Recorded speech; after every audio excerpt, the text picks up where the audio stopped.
The name's Band. Red Band. An herb bagel? Red band, like a headband that's red. I wear it for sweat. I sweat a lot while we record. It's very hot in my room. It's for sweat and swag. Sweat. It's a sweat and swag band. I just sweat swag juice. Hey, you're listening to podcast number 5, and we want to talk to you about swag bands. What's up, guys? Are you recording that right now? With the bagel in your mouth? You totally should. I like that we're not that professional. No, it should stay like that. We should never get professional. Let me just swallow this bagel and then I'll do the intro.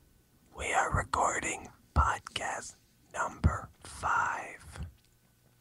We have to whisper because we're hunting for Bigfoot and we're hot on the trail. We just saw him moments ago. What was that? I'm gonna go check it out with the flashlight.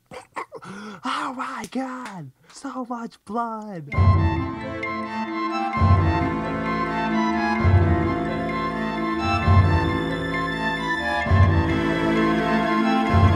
With a little bit of backpacking.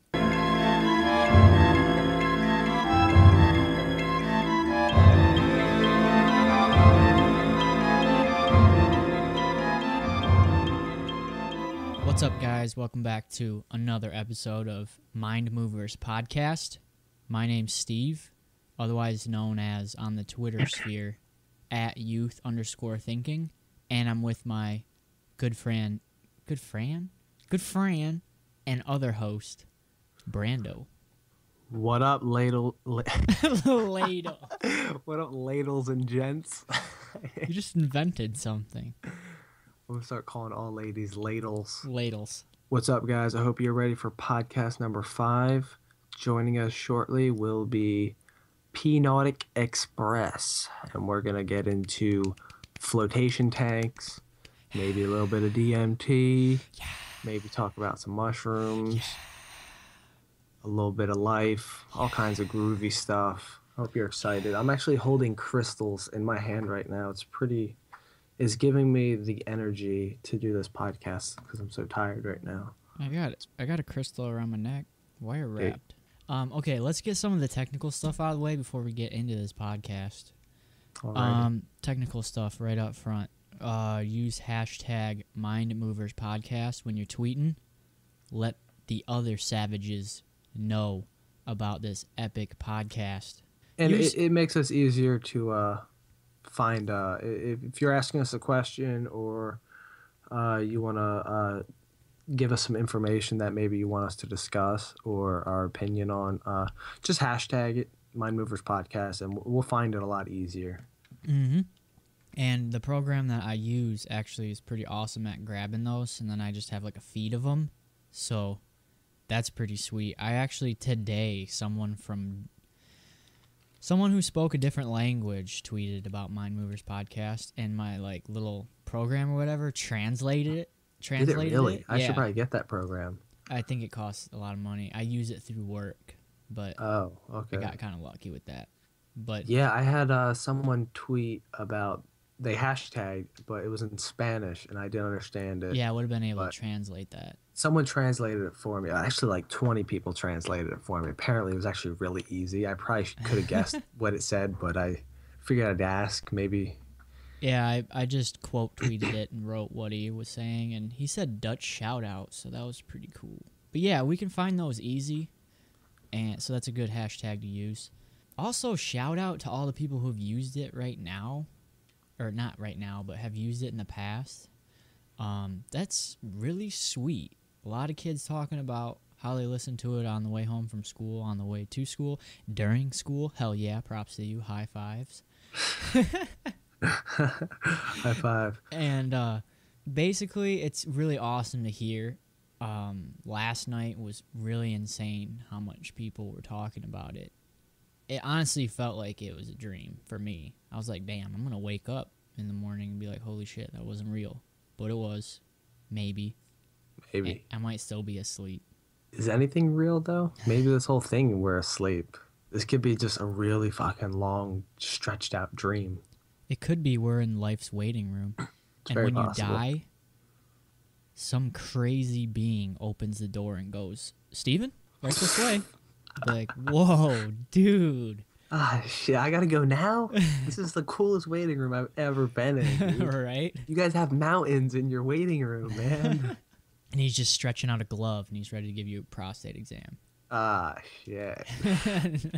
Okay, where were we? Hashtag Mind Movers Podcast, pretty simple. If you want to tweet us any questions, you can, I guess. Also, we really need help with, it sounds like begging, but we really need help with reviews and ratings on iTunes. You guys are really awesome about subscribing on SoundCloud. Dude, we're killing it on SoundCloud with subscriptions. And speaking of SoundCloud, all of our latest podcast episodes are going to be on SoundCloud until the next one comes out and it takes its place. But don't worry, all the podcasts are on iTunes. You can find them there, and if you subscribe, every time we release a new episode, it comes straight to your phone, and it actually comes to your phone faster than it actually refreshes on iTunes. So you're kind of like in a VIP club. Yeah, if you subscribe on iTunes, you get it before it's even on iTunes. It's pretty legit. It's like VIP.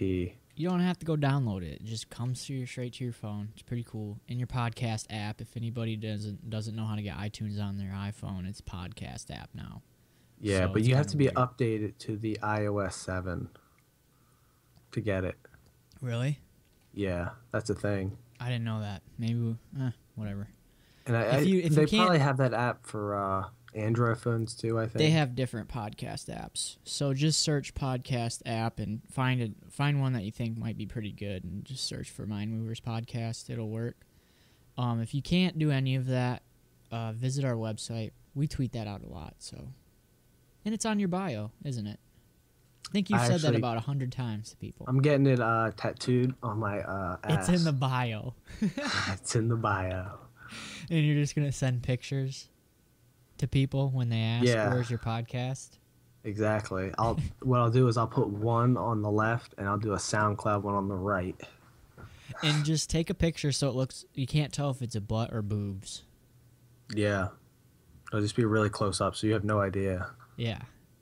Well, now they know, but Now they know, but they have to listen to this podcast to know. exactly. I think that's it for the technical stuff. Are we missing anything? We're doing awesome in iTunes, but we're looking to go to #1 spot and stay there, right? Numero uno. Yep. Hope you guys are ready. We're going to bring on a Psychedelic Express. Let's do it. We should get a helicopter. Fly people in. We need a helicopter. It's a must for the show. Do it for the show. Come on, man. We'll offer free helicopter rides for listeners. Breaking news, my fly was undone. Not in. Breaking news, my fly was unzipped. And this has been shit. Fox News. Thanks for tuning in, folks. All right, guys. I'm going to talk to you about our herb of the week, which is dandelion. You mean that big-ass Dandelion weed? is just a weed. Yeah, most people think it's a weed, which I guess it could be considered a weed, but it's also just a super powerful medicinal herb. Also, I've heard before that by using dandelion, you can become a dandelion. Oh, So, yeah? Yeah, I heard that. I think I heard that too on so Twitter. the parts used, you use the leaves and the roots. However, you can also eat the stem and the flowers, but the most medicinal part of the plant is the leaves and the roots. The energy is cold. The taste is bitter but pleasant. Systems affected: liver, kidneys, gallbladder, pancreas, blood, and it clears excess heat. Nice. So if you have like a fever, or even if it's just like a hot day, a nice glass of some dandelion tea, or maybe some dandelion iced tea, throw it in your salad maybe. The properties: potassium, carotenoids, bitter glycosides, vitamins A, B, C, and D, iron, choline, terpenoids, volatile oil, tannins, triterpenes, inulin, sterols, asparagine, asparagine, and a lot of those ones that you probably don't recognize. A lot of those are starches, important amino acids, and complex vitamins and essential nutrients. A lot of those crazy words I just said. The values are anti-remetic, laxative, digestive tonic, detoxifier, and a liver cleanser. Um, Dandelion is in the flowering genus Asteraceae, and that's in the same family as chamomile and other daisy-like flowers. They can be found on all continents and are commonly considered a weed. The entire plant is edible from roots, stems, flowers, leaves, and petals. Dandelion is derived from a French word meaning lion's tooth. The dandelion has been consumed for thousands of years. I mean, it dates back to like, I think I even read somewhere that Cleopatra would put dandelion leaves in her salad, and it used to be a royal amenity in like Britain, like the queens would put it in their salad and shit. It was really Nice. yeah, it's really upscale, and now it's just a weed, right? Right?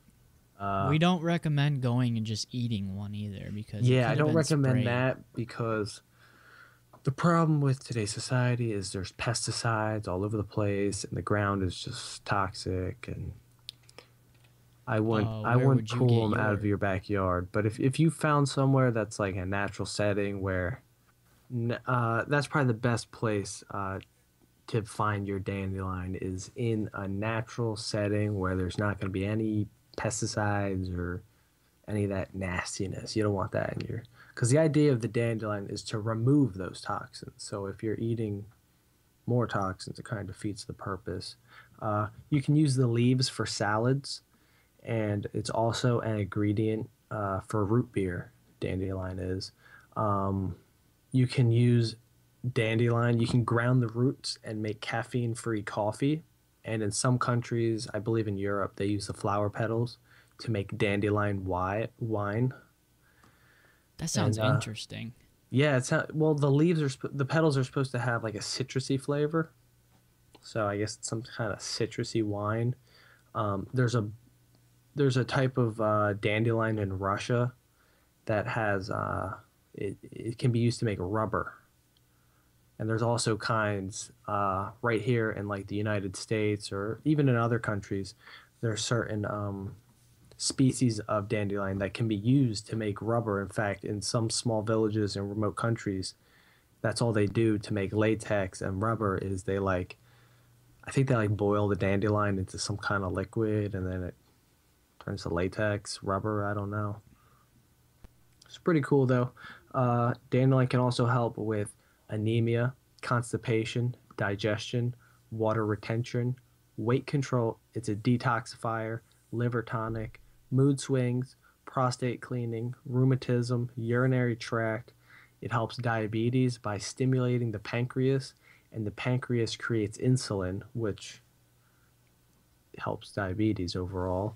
Uh, it can help you lose weight by removing the excess toxins and the excess waste and food that's just stuck in your stomach and your liver and kidneys and through your prostate and in your intestines. It just kind of wipes out your system. It just removes everything. So Yeah, it's you can check crazy. that out. It's good stuff. Cause I put dandelion root in my tea, and I'm going to the bathroom a lot. Poop. No, piss, peeing. Yeah, you know what? That's with a lot of tea though. I've noticed like if I drink tea, I pee a lot. I don't feel that way with the chamomile tea. Really? No. Maybe that's because that puts you to sleep. Dude, I highly recommend that stuff. That stuff is crazy. I Yeah, drink chamomile that right tea. before bed, and I don't wake up at all in the middle of the night. And then when I do wake up at like 6:30 to go to work, I feel so refreshed. I think the only thing keeping me in bed is the fact that it's warm and it feels good. That's about Yeah, it. Not because I'm tired. I feel you.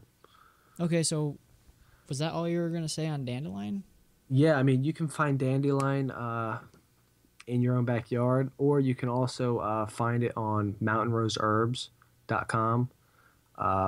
We'll have a link in the description of this podcast on our website that you can go through. Um, so check that out on Mountain Rose Herbs. Get it for your tea, or just get it, add it to your food, or get the leaves and you can make salad with it. All kinds of good stuff. It's crazy that herbs, like, when you talk about herbs, there's just so many things that it does, that it helps with. And then you Yeah, talk it's about not gonna medicine, and it's just like, oh, this is only to help with a headache. And then you have all these side effects. It's just like billions of years to make the dandelion yeah, perfect for us. yeah. It's come a long way, and like perhaps as it's progressing, it just finds new ways to help you. All right, guys, we are here with P Nautic. I hope you guys are ready for this. We What's up, brought, P Nautic? we brought, How's it going, gentlemen? I appreciate you having me on. I've been listening to your podcast, and I find it to be perfectly poignant for the predicaments that we are facing presently. Laying the special words. We are honored, it's and we the, humbly accept your your pleasant words. But you know what? I was just saying, I really think that there's a lot of stagnation happening with people talking, regurgitating the same sort of thought topics as some of the larger podcasts, and dealing with some of the same subject matter in a very similar contextual way. um, I like the tone of education and the forefront of knowledge transfer, that it seems like you guys are kind of putting in the front of your intention and your messaging. So kudos to you. It was lacking, and it's here, and I think that you guys are going to grow exponentially, and I'm very happy to see it, and I'm honored that I'm talking to you within the first 10 episodes. I think that's going to be a historic place in the long run. It's going to be very historic. You are literally making history as we speak. Aren't we all the time? Yeah, exactly. It's like one big history book. I can't even talk right now because I'm smiling so big. And I feel like I'm just going to wake up any moment. I was thinking about what you were saying just a couple minutes ago a lot, that dandelion comment. It takes millions of years for the dandelion to be there and be perfect for us, right? That's like a very Galileo, Aristotle view of the universe. It's there for us. Just for us. Only us. I think there would be a lot more calm and I guess understanding in the world if we realized that we really were nothing more than the plant's technology to move their genetic material around. I totally agree. We're machinery for plants to move their seeds. I mean, look, we're even doing the dirty work, and we're making GMO seeds, which is making these seeds don't care about us. They don't care about us surviving. They don't care if the GMOs are giving us like cancer. They're like, fuck yeah, we'll take GMOs. They're actually making bees to take care of flowers now. Yeah, they're making the robotic plants are bees. Like, great. Now we get robotic bees. Right. I was reading an article, our creation, which will help spread our genetic material around, of course, is non-biological machines. We're in this place where it's looking like we're going to have to escape the planet at some point and kind of birth to the stars. This looks like a birthing process if you view it. It's getting cramped, starting to, there's resources starting to get limited. There's going to be a pressure on the species to get away from its mother before it dies or we do. And I think we're doing a pretty decent job of figuring out how we're going to give our genetic material to, transmute it, practice alchemy on it, or do whatever is necessary to make our consciousness be able to survive in a different form that will have no problem traversing the vacuum of space. Yeah, I mean, if we want to continue this life that we know, I think the only option is to figure out conscious travel. Yeah. Someone on Twitter told me once that it would be cool if, when we die, we wake up in a room and there's like two alien-looking dudes, and they're holding like a chrome bar in your face, and they're just like, "Did it work?" And I was like, if I didn't have a Twitter right now, I would never hear that from someone. That's insane. It like blew my mind for the rest of the night. I'm 99.9% positive that that's exactly what's going to happen, except it's going to be like a DMT bowl of some sort, And it's like, dude, you were gone for like 3 minutes. What happened? That's crazy. Dude, there was this planet and there was these people. Yeah. And they wanted my leader, and now I'm here. I don't know. That's really funny. That would be crazy. It's got to be something, right? Brando, you and I were talking earlier today about the fish hypothesis, right? That's a Terrence. Oh yeah, yep. I don't know who discovered water, but it certainly wasn't a fish, right? And it's like a Terrence McKenna line, and we are certainly fish. And I think that's a good thought topic or thought exercise to apply to consciousness. Like a fish is conscious and it can move in 3 dimensions. But to a fish, we're 4-dimensional creatures because we can transcend. We can go in the water. We can come out of the water. We can enter their denser medium of existence, and then we can operate in a lighter medium of existence. So, what's the lighter medium of existence than the reality, the quote unquote reality we're looking at right now? What about when fish jump out of water? Yeah. How significant is that? Is that like us going to space? I think so. Probably.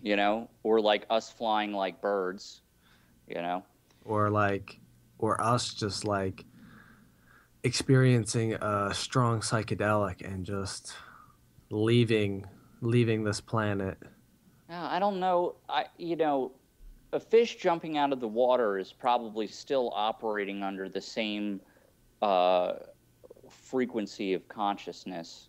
Yeah. When you use psychedelics, I'm pretty sure that it opens up a significantly larger portion of reality for your conscious processing. In other words, we are shutting down a lot of the information that we are receiving, and limited as it already is, we're still tuning out of quite a bit of it. Our brains are making active decisions about what we process consciously and what comes into our awareness. So I think that when you work with psychedelics, they'll shut down some of the faucets, that are closing off your ability to experience it. That's a crazy thought.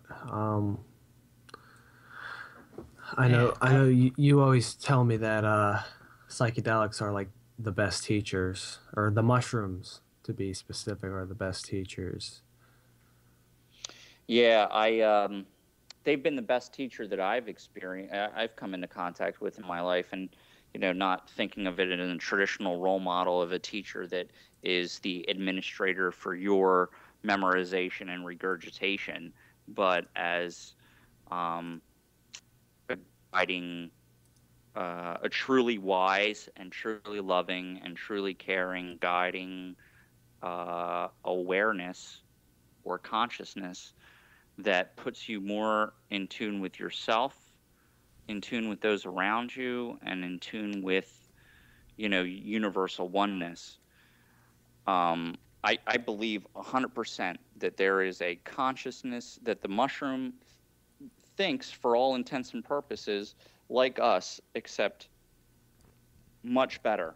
And that when we take the molecules that are acting as transmitters, as information transmitters in their mycelial network, which looks like a bunch of neurons, just as a by the way, and we put it into our neurons, that it is transmitting information from their collective non-local consciousness, the same way that I think that serotonin is provides the antenna, like the antenna receiver for our human species non-local consciousness, or mammalian species non-local consciousness, or whatever, Wow. that kind of thing. That's a crazy comparison. For those of you listening, he's talking about mycelium, which is the roots, you could say, of mushrooms. And basically, what they are is it's just a vast network of vein like, root like structures, very similar to neurons, or even if you look at the universe, it's very similar. And what it does is it spreads out and it connects to the plants around it, and it can transfer nutrients from plant to plant. It gathers nutrients that the mushrooms absorb. In 1 cubic inch, you can have 8 miles worth of mycelium. 8 miles in a cubic inch of mycelium thread, and it's intelligent. Mycelium is a living thing. If you step on mycelium, your footprint is registered by that mycelium, and it sends signals to everything in the area, and it tells the trees of your presence. It's truly an amazing thing. It's like the internet of nature, as Paul Stamets puts it. Yeah, so when you eat it, and it gets into your brain, I think that you become the mushroom for a little bit, or the mushroom uses you. I listened to your mushroom episode, and anybody listening to this has to go back and listen to that mushroom episode, because that was spectacular. Really well done to you, and to you guys, and to Fungi Tryptamine, and I mean, I really enjoyed that quite a bit. But I didn't hear you mention the cordyceps mushrooms, I don't believe. We might have dipped on it, but I don't know if we went into it too far. That is the biggest thing to me that makes me go, what the fuck is going on here exactly, right? Yeah, Because, cordyceps are an extremely wild blend of mushroom. dude, they hijack ants. Like there's a species of cordyceps for every type of insect, and they fucking hijack them, and they'll walk them to the best place to kill them. They'll like, a spore will land on an ant, and then the mycelium will grow into the ant's nervous system, Right. and take over the fucking nervous system, and turn that goddamn ant and make him climb up a tree to the top of the tree, and then go out to the furthest branch and lock its jaws on, kill it, grow a mushroom out of its head, convert the ant's body into itself, and then rain spores down on the rest of the colony. And I'm pretty freaking sure that Psilocybe cubensis mushrooms are doing about the same thing to humans. I mean, look what happened when people started to take them. They now everybody now there's books and books and books and books and books on growing mushrooms. Like, it's spreading itself, through the means available to it. Wow. Oh, no. I never looked at it like that. Forget the terrorists, man. We got a bigger problem on our hands. No, I'll take it. It helped me quit smoking. I mean, made me quit smoking. I was a 15-year pack-a-day cigarette smoker, and I had a 6-gram mushroom trip, and it said, "You're a disgusting son of a bitch. What are you doing to your body? If you want to keep eating me and working with me, then I'm going to need you to be in better condition."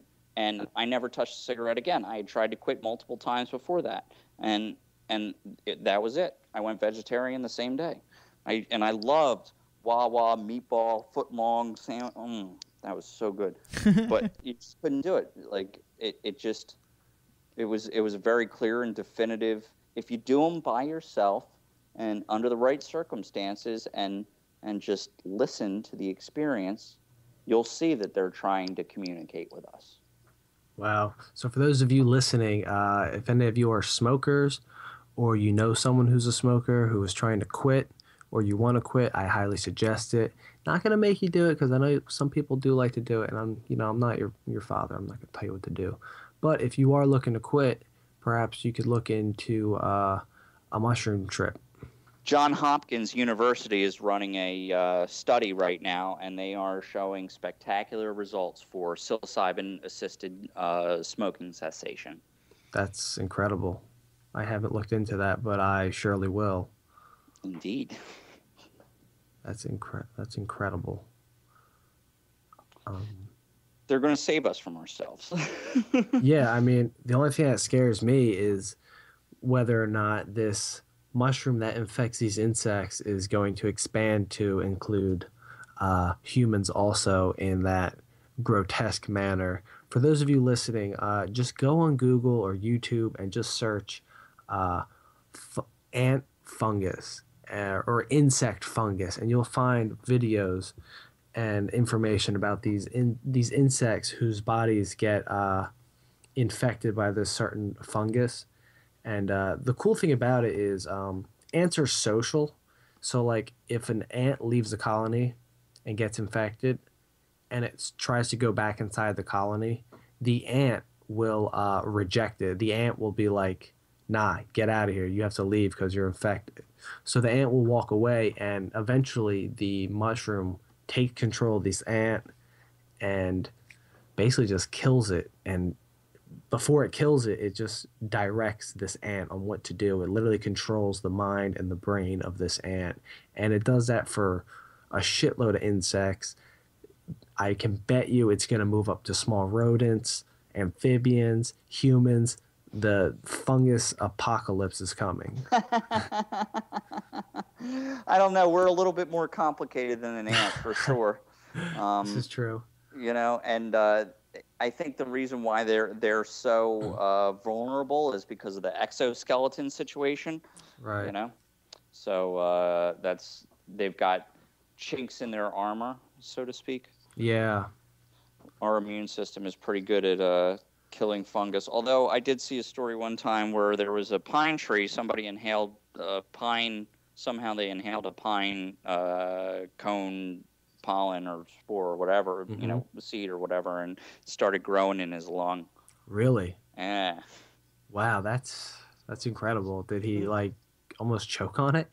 Yeah, they had to surgically remove it.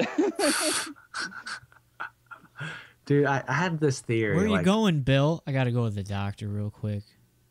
I got something growing in my lung. It's a mushroom.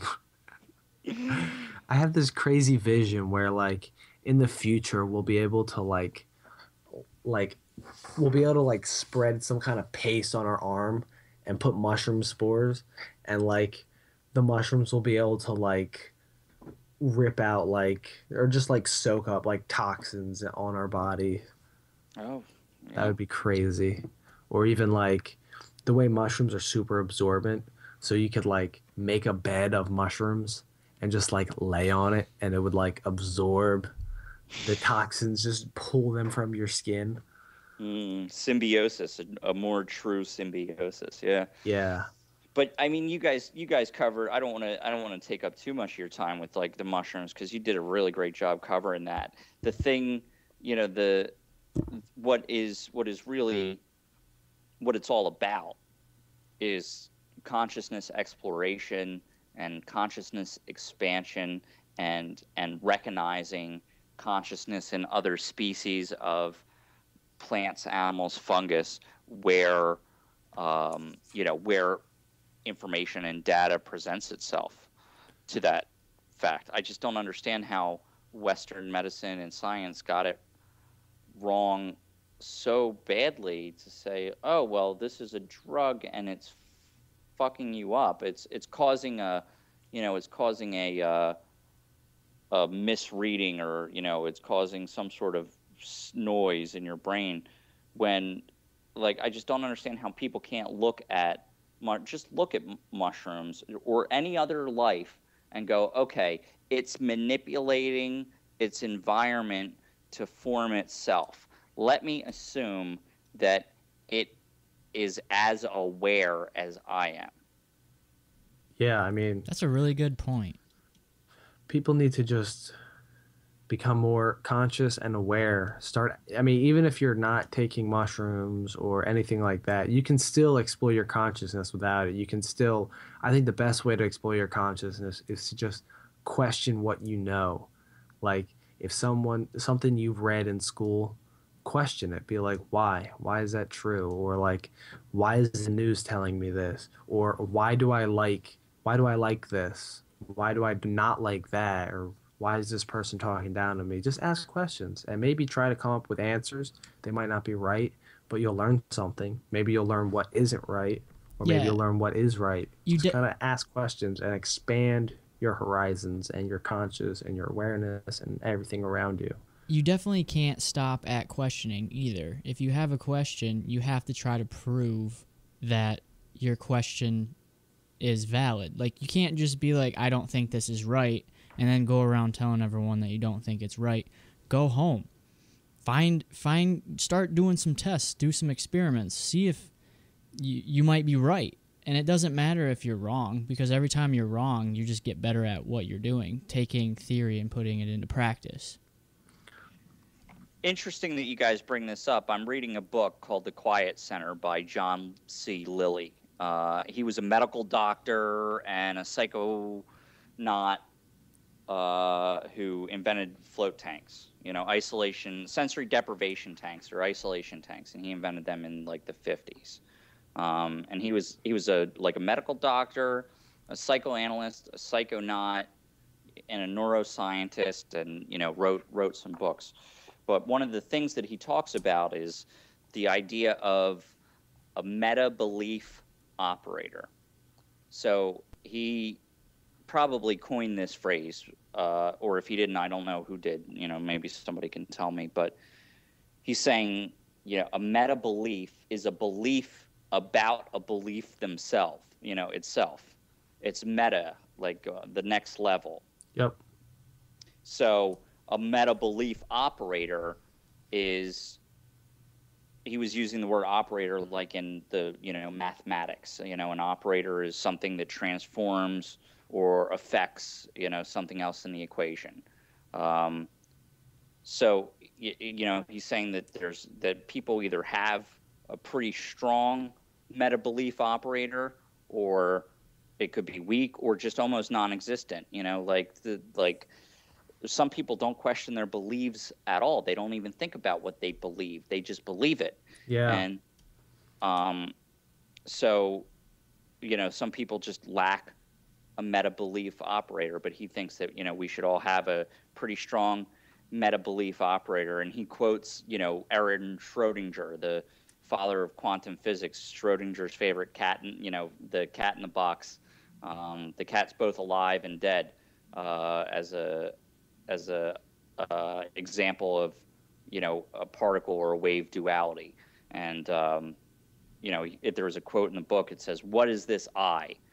You will, on close introspection, find that what you really mean by I is the ground stuff upon which experience and memories are collected." Wow. That's deep. I feel like Alan Watts says the same shit. Probably. Alan Watts, very similar stuff. I think he says the same thing that you just quoted. I'm not. They're all pulling from the same thing. Schrödinger would have said it before Watts because he lived long before Watts, but Maybe that's where he got it from. Well, there's the other thing that we have to talk about that's unavoidable to talk about when we talk about consciousness, but it seems like everybody manages to avoid it, and that's phenomena like the telephone being invented in New York and London on the same day by two different people who didn't know each other. Yeah, that's crazy. I've And that never stuff heard about happens all around the world all the time. I'm probably going to have to read up on that. It's called multiple discovery. Malcolm Gladwell wrote a book about it. But there's thousands of cases, calculus. Like the major breakthroughs in our in our history of development there's been like astounding number of cases of that. So, that for me is further proof, or adds to the hypothesis that consciousness is a non-local, species-wide phenomena that we all draw from, in some ways or some form, the collective unconscious. There's a reason why there's this concept keeps getting stumbled upon by all these thinkers. They're all tapping into the same thing. Yeah, it's like I was saying on the last podcast, where like we're all connected to the same stream of information. Like we're all born with this exact information, except as we go on through life, we tap into different portions of this. And like what the education system does is it steer kids to only tap into a very, very small portion of the same information stream, whereas there's so much more information out there that kids could be tapping into. And it makes no sense that you have these kids all tapping into the same information. Why not spread it out? Why not have... Oh, sorry about that. That's no big deal. And I mean, it seems like you could change that simply by saying, hey, you got something there. Go with that. Explore a little bit deeper. Yeah, exactly. We should be happy when kids start exploring different things. But did your cat just kill your dog? No, my girlfriend just got home, and all the dogs go crazy when she gets home. I apologize about that. That's no big deal. I knew it was going to happen. I tried to take preventative measures, but alas and alack. Mute button. Yeah, right? I'm just kidding. It's fine. No big deal. It makes it seem more real. I just rhymed right there. There you go. Yeah, I just pulled up this list of multiple discoveries. And there's just like, it's going back to the 13th century is when they started to record it. Wow, really? Wow. What's on the list? Oh man, it's long. So like, it turns out there was this guy named Simon Steven, who discovered a bunch of stuff that Galileo discovered at the same time. Cubic equations was discovered independently by two different people. Pulmonary circulation, sunspots, logarithms, analytic geometry, calculus, Boyle's law, sometimes referred to as Boyle's-Mariotte law because somebody else found it. Platinum, oxygen, black hole theory, complex plane, electromagnetic induction, chloroform, electrical telegraph, first law of thermodynamics. It's just, there's a lot. Wow, that's that was pretty recent, wasn't it? Yeah. No. Wait, was it? First law of thermodynamics? Was that recent? No, the late 19th century. Oh, shit. Never mind. Also known as Hess's law. Wow, dude. There's a lot. Bacteriophages, rotocipher machine, primordial soup. Like, so the jet engine, the atom bomb, the polio vaccine, the Higgs boson, quantum electrodynamics and renormalization. Oh my gosh, dude. Cosmic background radiation. So there's people that are just coming up with the same thing. What does that say to you? Like, it says, I feel like they're all planned out. That's how I feel. I feel like maybe it's set up that way in case, I mean, it's the first person to get it out there that gets recognized for that idea. So maybe they're just giving it more chances to get recognized. I don't know. That way that person with that crazy idea doesn't... The first person who's publicly recognized. Exactly. Right. So it's that way if one of them goes down an alley and gets murdered, there's still one left. Maybe. Sure. It's just weird how plagiarism is such a big thing. Like, I know sometimes you could steal someone's work, but there's a good chance that guy who wrote that work stole that from a guy from a long ass time ago that he didn't even know about. Like, language has been around a long time. There's like 7 billion people on the planet. I guarantee you someone has had the same thought, concept, word. Like I could be saying the same stuff that like genius philosophers say and I wouldn't even know. But people would be like, "Oh, you copied that from that guy." Well, like I don't even know who that guy is, so how can I copy him? Um, yeah, I think I've started to accept the fact that everything I say is plagiarized in a way because Yeah. I kind of liked what Jacques Fresco said in one of his lectures that all ideas are not brand new. They're just two ideas put together and making something. Like you're making something different, but you still used two original ideas that someone already came up with. So I guess I'm starting to believe that a little bit more, but I don't think Jacques ever talked about psychedelics because it could be possible that psychedelics can make you think of something completely new. But I still sure. Well, like Crick discovered DNA. You know, the like thought of DNA under the influence of LSD. So he says, you know. yeah. Is Crick, if you were reading like a biology book, would he be in the biology book as the Oh, sure. person? And he's also come out publicly or did and said that he found it under LSD. On his deathbed, yeah. Wow. Do they? He says in my I went back and took some biology courses. I'm pretty interested in organic chemistry and stuff like that. So I went back and was taking some biology courses to get started. And you know, it said it in the biology book that he accredited, you know, in a textbook. In a very little blurb under his picture, you know, it said that he credited his discovery to lysergic, you know, LSD, and Wow. the teacher knew it, and she was laughing about it, he, you know, but it's fucking illegal. Excuse me.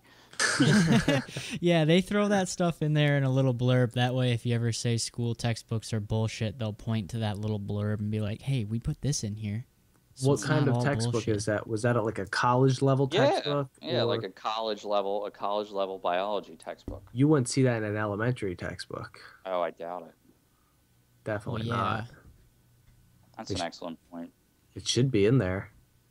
I don't understand how, you know, how and or why this travesty of a legality of nature, of the making felonious of nature continues. You know, I don't understand it. Oh, guns. That's right. I forgot about that. Guns in cages. So, yeah, but that's it. That's all there is to it. Yeah, the cool thing about LSD, I feel like it's come up with a lot of inventions. A lot of people have tapped into just this highway of information via LSD, like Steve Jobs. I wouldn't be recording this podcast on this computer right now. I have a Mac. I doubt this computer would even exist if he never did LSD. And he came out and said that. He said that he owes a lot of what he's invented to taking LSD. Yeah. iPhones, iPads, all that junk. Yeah. He said it was one of the most important things that he did in his life. So for them to not even Yeah. touch on that topic in school, I mean, I'm not saying I don't think they should be telling kids to do it, but I think they should be educating. I don't think they should be they shouldn't just say no. They should educate them on it further. Like you know, you always hear the story of the good Catholic girl turned into a whore or whatever. It's because all their life these Catholic parents are, you know, not to be stereotypical, but you hear about it a lot.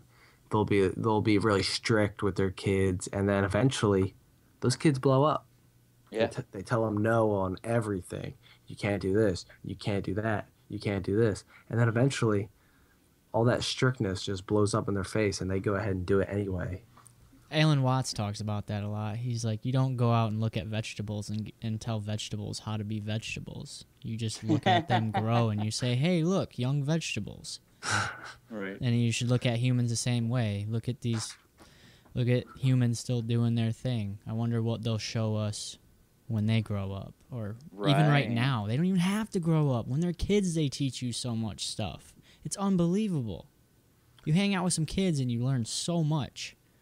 And that's Yeah. kind of the problem with adults a lot of times, is they think they're the teachers and it's a one-way street, but it's really a two-way street. If they accept that they can learn from that kid, that's a totally different parent. Yeah, that's that's a whole new level of parenting that I don't think has been touched on in a long time, if ever. And I think it's something that's going to be needed if this world wants to completely change. Especially teachers, for sure. You got teachers sitting at desks like it's a war room, planning out the strategy to teach these kids. And it's just like, why don't you bring some kids in there and have a huge get-together and then talk about education? I think that might help a little bit more than serious suits and serious plans. Yeah. Just bring some kids in and talk to them and see what they would like. They'll come up with cool ideas. Yeah, it definitely should be student driven, right? Like I find passion and curiosity to be the most powerful driving factors of my life, at least. And if my education had been built around my passion and curiosity leading me to what I will learn, it would have been, a much different story. Like if you can just put that content in front of people, and start it by asking the child, what do you want to know? That's, that's probably the solution. I agree 99.9%, just because Yeah. I'm a skeptic. But Mm-hmm. I agree with that. I don't feel like my passion and curiosity was fed in school, and I don't like to dwell on it because I feel like I've changed now.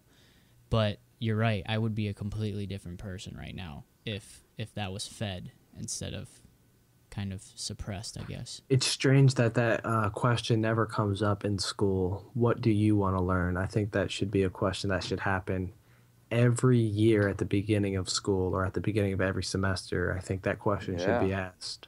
And it I can. agree. Go ahead, sorry, I cut you off. Oh, no, don't worry about it. I agree with that completely. Go on. What were you going to say? I was just going to say it can. Even if the teacher doesn't want it to happen, it can. You can walk into class and you can flip to the chapter that you want to learn. You can bring your own book in and read it. I'm probably going to get emails from parents about this, but hey, when it gets real bad, you got to do what you got to do. And, find a way to make... I learned more by being an autodidact than I ever did in school.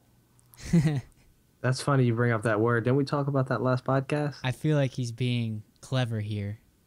Did you feel- listen I to feel- I podcast 4? haven't gotten to listen to it yet. Who brought the peanut gallery? Hey! No, I swear to God, I haven't listened to. I swear to Cubensis, I haven't listened to it yet. Really? Because I said Yeah. autodidact Did we talk about in one of that? the podcasts. Well, guess what? Collective unconscious, exactly what we're Bam! talking about. Dude, You know what I bam, mean? right there. We're We're ending all this pulling from the podcast same right thing. now. We've said enough. I'm That's just kidding. crazy. Yeah, I think we were talking about it last podcast, how we both agreed that we were both autodidacts. Mm. Well, yeah, I mentioned it in class, and everybody's wide eyes looked at me. And because the teacher said 3 words to describe you, and I said autodidact, and she goes, I don't know what that is. No shit. Yeah, and I was like, I'll tell you. Let me teach you. I don't think she liked it very much. Oh, they get so angry when you like, I don't know. I think what it fundamentally comes down to is that people are afraid, right? It's not even unreasonable to be afraid. We don't have any idea what existence is at all, but we know that there's a bunch of suffering in it, and we don't know what happens. We don't know the nature of our consciousness, so I can understand fear, but I also can't, because all right, what do you think would happen if we've definitively proved that there was a life after death, that your body dies, but your consciousness continues, and it turns itself into a body of light, and you can go travel the cosmos with your other, you can be anywhere that you want at any time that you want, and interact with the other fractals of consciousness that you loved that used to be alive as well. What do you think the world would look like? Mass suicides, dead bodies everywhere. Mm. Yeah, that's weird. I almost said that, but I kind of feel like I want to think about it a little bit more and not just assume that, I guess. I feel like people would be a lot less scared to tell each other secrets and stuff and just be like, you want to hear about my life now? And it would be a lot more real than it is now. A lot of people are, like you said, afraid. And then it's even worse because we feel like we're afraid and alone because everyone's just talking about how great their lives are, especially in the work world. If you go there, I don't recommend it. But the corporate world blows, and people are so fake. And they're like, it's just, I can see right through it. And it's sad because I just feel like everyone is just showing fake emotion. And I just want to grab them by the neck and be like, just tell me how you feel.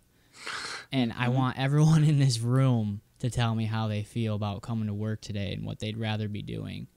Because I feel like we wouldn't feel so alone anymore if people were just real about, hey, I don't want to be here. I want to go home and paint all day. Or like hang out with friends or enjoy life. But I'm in this box, cubicle prison, with a fake smile on my face, talking about how I enjoy this stuff.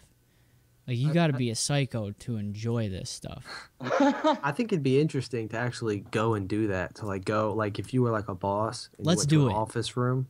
Let's do it. Us three infiltrate the corporate world. Us three, we just get hired, and as moles, we get hired in, and we just bring the team together, and we convince them all to leave. Dude, I would be totally down for that if I didn't spend the last 12 years of my life as a fucking office slave for banks, man. Think about this. You work in an office, right? Like, I've worked for banks where you work it's literally a cube farm, right? And you're just making phone calls and you're not meeting clients every day. But if you're not clean shaven with a suit and a tie, you're fucking up. Yeah. You know what I mean? Like, I realized, like I laughed my ass off when the mushroom kind of showed me what I was doing objectively, right? It showed me my life. It's like I'm getting dressed up and putting on a suit and a tie to go sit in a cubicle in a fucking office 8 hours a day, and then what the fuck? Like, how did I get tricked into this? I think the same thing. It was fear because I was afraid of not having money, right? Because money is equal to survival these days. It's equal to food, shelter, protection, and affection, unfortunately, if you're programmed into the system. If you're not free of the game, then it equates other people's affection towards you and love, and that's what's scary. And I don't know if you realize, but you saying that and laughing makes people feel better, because you saying that it's ridiculous and then laughing about it is basically, it's basically, I feel better because of that, because I think the same thing and nobody talks about it, so you feel alone. You feel like, wow, I wonder if everyone really is enjoying this. It doesn't seem like they are, but no one's really talking about it. So I guess I'm the only one in this boat, and you just sit there staring at your computer screen wondering if you're just the weird one. While you're still in the boat, you have the opportunity, and I didn't take this opportunity because I decided I was in a position where I could find a job working from home. You know what I mean? Where I could get somebody to hire me under the stipulation of being able to work from home.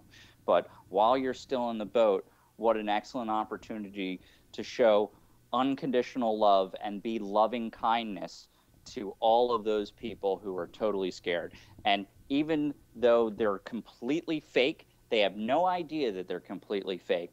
And if you show them the attention for their daughter's science project or whatever the fuck it is, you know, and real interest and genuine attention, it might help assuage some of their fear and loneliness, feeling of loneliness, you know. It's And so crazy. Sorry, I totally interrupted. go on. No, It's that was so it. That was all I crazy was that gonna you say. brought that up, because that's really what, from 18 to 21-ish, I learned. Like, I was the type of person that just came right off the bat, like, hey, you heard about those conspiracies? And people, like, run away. And Right. there's a lot of people like that. But I learned how to slip it in and not be so overbearing, I guess, about it, or, like, slam it down your throat. So it's funny that you brought that up, because I do kind of do that. I talk about things that are pretty serious, but I do it with a kind of a lighthearted, do it in a lighthearted way. Like, what about Google buying these robots? What do you guys feel? How do you guys feel about that? And I see some of that realness come out for a little while, and then they go back into work mode. Or like one coworker, she's like, I keep clenching my teeth at night. I'm super stressed, and I was like, you should try reading some Eastern philosophy, or like meditating, or checking out Alan Watts. And she was super interested in that. That's dope. But it's like a roundabout way to fix that problem. She would have went to the doctor, would have been like, hey, you're stressed, do some stretches and put a mouth guard in. So, You know, a quick way to fix it. There's a couple of problems that have been purposefully created, right? And that's consumer capitalism 2.0, our love for our consumer object fetish, you know, that has been beamed into everybody's home television screen for years since it began, you know, since they figured it out. You know, since they figured out how to work television, they've been building consumer object fetish, like a fetish culture. You know, it's like, oh, stuff. Just give me fucking stuff. Everybody loves stuff. Just want fucking stuff, right? And it's like, and so there's one thing, right? So that's a lot of waste. That's a lot of waste in terms of time and resource goes to collecting stuff. But if everybody was able to just produce 20% of the food that they eat, right? That's probably 20% less that they need to work in an office. Yeah. You know? So I want to know how to make it so if you're unemployed, right? And you don't want to get a job, that's fine. But you got to go work at a community garden once a week. Right, that is going to produce as much food in the community as possible with as little shipping as little shipping carbon being burned on shipping and materials being used to package and all this stuff. There's no reason why we shouldn't be the most of our fruits and vegetables shouldn't travel more than 30 miles to get to us, or 20 miles to get to us. Yeah, I agree with that. I think all our fruits and vegetables should be locally grown and eaten. As much stuff as possible should be locally made. The one problem with if you could build your own house, grow your own plants, collect your own water, those are really great skills to have. The only problem with that is if you want to go off the grid, you still have to buy land. That's the only problem, and that doesn't make any sense. You have to pay taxes. Exactly. You have to buy land and then pay taxes. Even if you paid it off, you still have to pay for taxes every year. So somehow you still have to have income. Like where I live, right? Once I pay off my mortgage and I technically quote unquote own this land, and that's like in another 20 years, if taxes don't go up at all, I still have to pay them $8,000 a year. Yeah, that's insane. Let's say I had solar panels and a water collection system, and I grew all my own food, and I wanted to. All I would need in that case is just to buy clothes or something like that, which is a little bit of money. But I still got to come up with another $8,000 just to fucking live here. So it's not really your land. You're never really buying land. No, you never get your land. Yeah, which is like another trick. It's like a I don't know what it is. It's not even fair. I think the tax on land. I think the tax, even once you own something, I think there should be no more tax on it at all. Right. Now, roads have to be kept up, right? If you want to have ambulances be able to reach your place, True. you know. So that However, if you take even just 5% of what we spend on our massive military budget, you could easily pay for all the roads. uh yeah. But why would somebody in California want to pay for a road in New Jersey? You know what I mean? Yeah, no, I understand.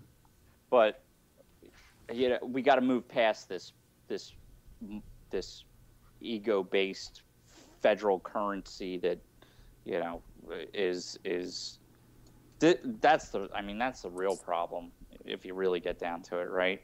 That the whole thing is based on a interest-bearing loan to the American public. There's no value and there's no capital. No, It's there's just nothing. It's a system. It's a system with no foundation at all, and it's literally collapsing. Always, it's literally been collapsing since it started. It just continuously falls, but it falls into nothing. A dude falling down an escalator going up. Yeah, that's exactly what this money system is. Oh, it's crazy. It's enough to drive you insane. When you value, as soon as a human is valued more than stuff, then I think that the whole society shifts. The quick way to do that is give everybody a fucking joint and a bag of mushrooms, and then you've got a new society on your hands.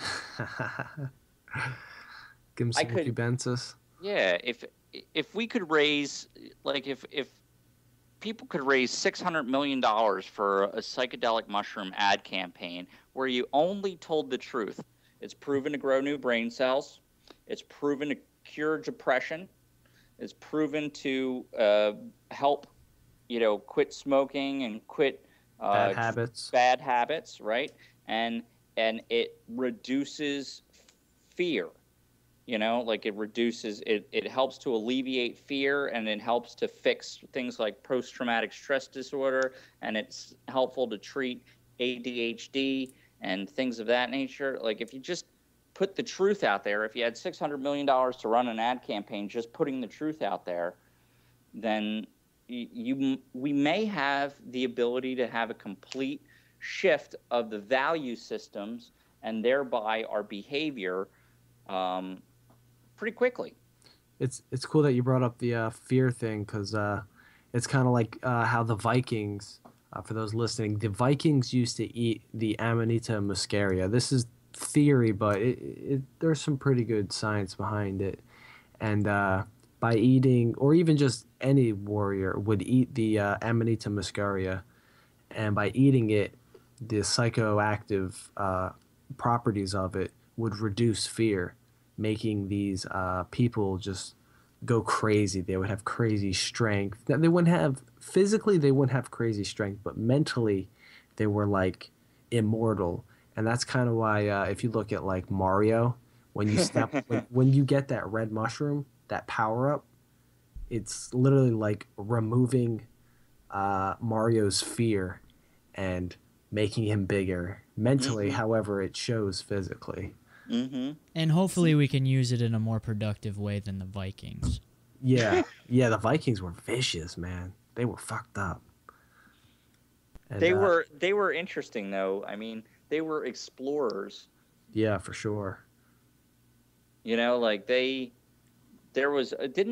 they come over here a lot earlier than we thought they did, like, or that we were taught in school? There was they found some sort of Viking artifacts that date in North America that date well back before Columbus. Was that like I think that was like in one of the lakes in Canada, or like one of the rivers. I think it was exactly up that way. Yeah, exactly. So, what are your you guys are meditators primarily, right? In terms of your consciousness exploration?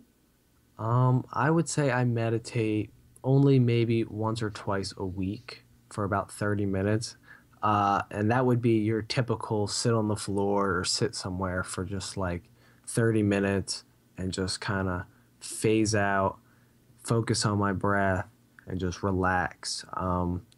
But I will musically meditate far more often. I will just put music in and just shut off the universe and just zone out right there listening to music. It's one of my favorite things to do. And I can do that for hours.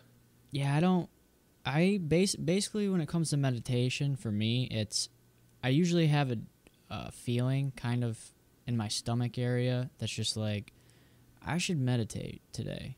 And that's when I do it. I don't always force it, I guess. I usually know what the feeling is when I need to do it. But you said using meditation to explore our consciousness, right? Yeah. So we could answer that without using meditation, maybe. Yeah, that's true. That's very true.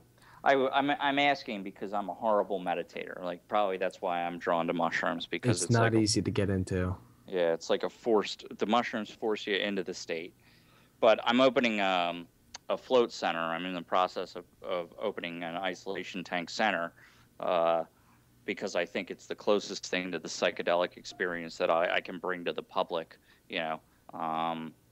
And there's a lot of research on that it forces meditation too. It takes you from your normal alpha beta brain waves to theta brain waves, which are kind of where, like, you know, you'll see Buddhist monks. It's the period right before sleeping, but when you're still conscious, and normally you just slip through it. But in an isolation tank, you can stay in it and learn super quickly, and get super creative, and there's all sorts of benefit to it. But I was wondering if either of you have, like, used meditation to manipulate, or anything really, to manipulate your ability or your perspective in a pretty far-reaching way. I went on a journey recently, and it was the first time ever, and it was pretty intense. What was your dosage? It was very small, and okay. But it was kind of crazy because, like, it was me, what I do all the time, but at a heightened sense, I guess. Right. And Uggy came up. I started talking about Uggy, but not necessarily Uggy on Twitter, but the idea behind it. Akasha, all the energy around you. A blob? Yeah, a blob. And then I started thinking about how Uggy acts like Uggy so the Uggy on Twitter acts like Uggy in real life. Like, Uggy comes in, enlightens you. If you go, hey, teach me more, Uggy runs away. So when I see... Wait, do you know him in real life? No, I don't. This is all on Twitter. Okay, yeah. But I was comparing that to the energy around us in the real world. Ah, okay. And how Uggy acts on Twitter is a lot like the real world. But I got you. I see what you're saying. That was a great analogy. It was deep, and Uggy comes in on Twitter and favorites things every once in a while, and then Uggy disappears. And when I search for Uggy, I don't find Uggy. But when I'm not searching for Uggy, Uggy shows up, sprinkles a little bit of knowledge on my plate, and then leaves and lets me think about it. And that's what happened. It was a lot deeper than that. I kept going around in circles and coming back to where I was. I did have TV on for the beginning, and then I paused it, went on a crazy 5-hour journey, came back right where I left off on the show, and finished it. So that was pretty intense. But the biggest thing that I came out with was philosophers spend a lot of time trying to... everybody has a secret deep down inside, and everybody knows what the secret is intuitively, but as soon as they try to explain what that secret is in words, they stumble. So then you spend your whole life trying to think of a way to explain these words, and then when you listen to two philosophers debate, they argue about that secret. So I came to the conclusion that I don't have to spend my life trying to explain the secret to somebody who already knows the secret. And I came up with the sentence, I know you know. And that's all I have to say. I just look at people, I smile, and I say, I know you know. There you go, man. That's what I came out with. And I was with my girlfriend, and I was taking her on this like whole thing. I was just talking her ear off the whole time. And she doesn't have the personality for that kind of stuff, so it took her a while to recover from that. But it was weird. It was like I call where I'm at like the thinking world. We called it the underworld, and reality was like the light world or whatever, and we were both in limbo. So whatever I was saying, she understood completely without any communication bias, and whatever she was saying, I understood completely without any communication bias. So we spent that time talking to each other and explaining things about life, and we could completely understand it in that moment. So it was pretty intense. But I just came out with, I know you know, and I told her that in the morning, if we can't remember any of this stuff or like explain it, there's no problem in that. We can just look at each other, smile, and say, I know you know. And I feel like I can do that to anybody. And that's, I don't know. I had to explain it to myself to understand, I guess, but that's just how I am. But I guess now that when I listen to people argue about high-level shit, I'm just like, dude, do you really have to do this? Do you have to take what's perfect and put it into words, or can you just leave it? Can you just leave it in yourself? That's really incredible. That's really great. Yeah, that's a beautiful story. It was intense. I can't imagine if I actually did. That was really well put.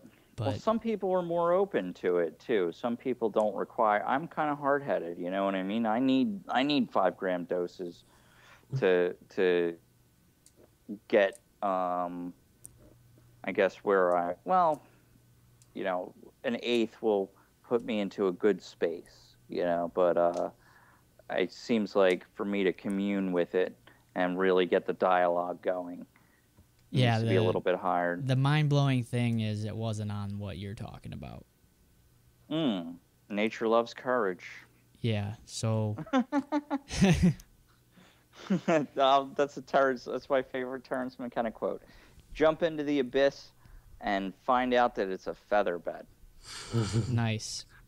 I actually tweeted Uggy while I was doing it, and at the end when I realized everything, I tweeted Uggy and I said thanks. And that's it. You know what? I saw that tweet. I was like, thanks for what? Exactly. But it doesn't matter, because I know you know. Because I know you know. I love Uggy so much. He's my absolute favorite. What's up, brother? I don't think Uggy's a he.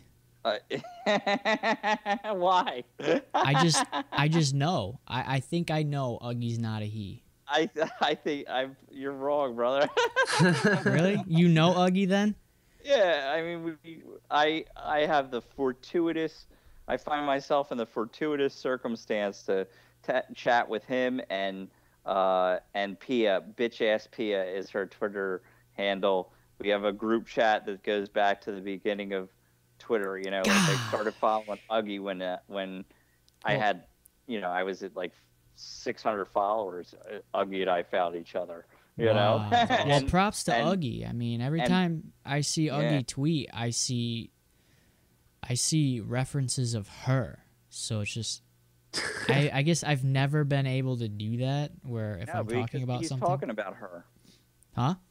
He's talking about her. He's tapped in. He has the clearest connection to source, to mother, of anybody that I've run into that I've had a chance to talk to, like including myself. Like he has just this clear, open, 100% of the time connection with the guy in mind, which is definitely a her, So when he's channeling from probably a little bit of a feminine place, but I see.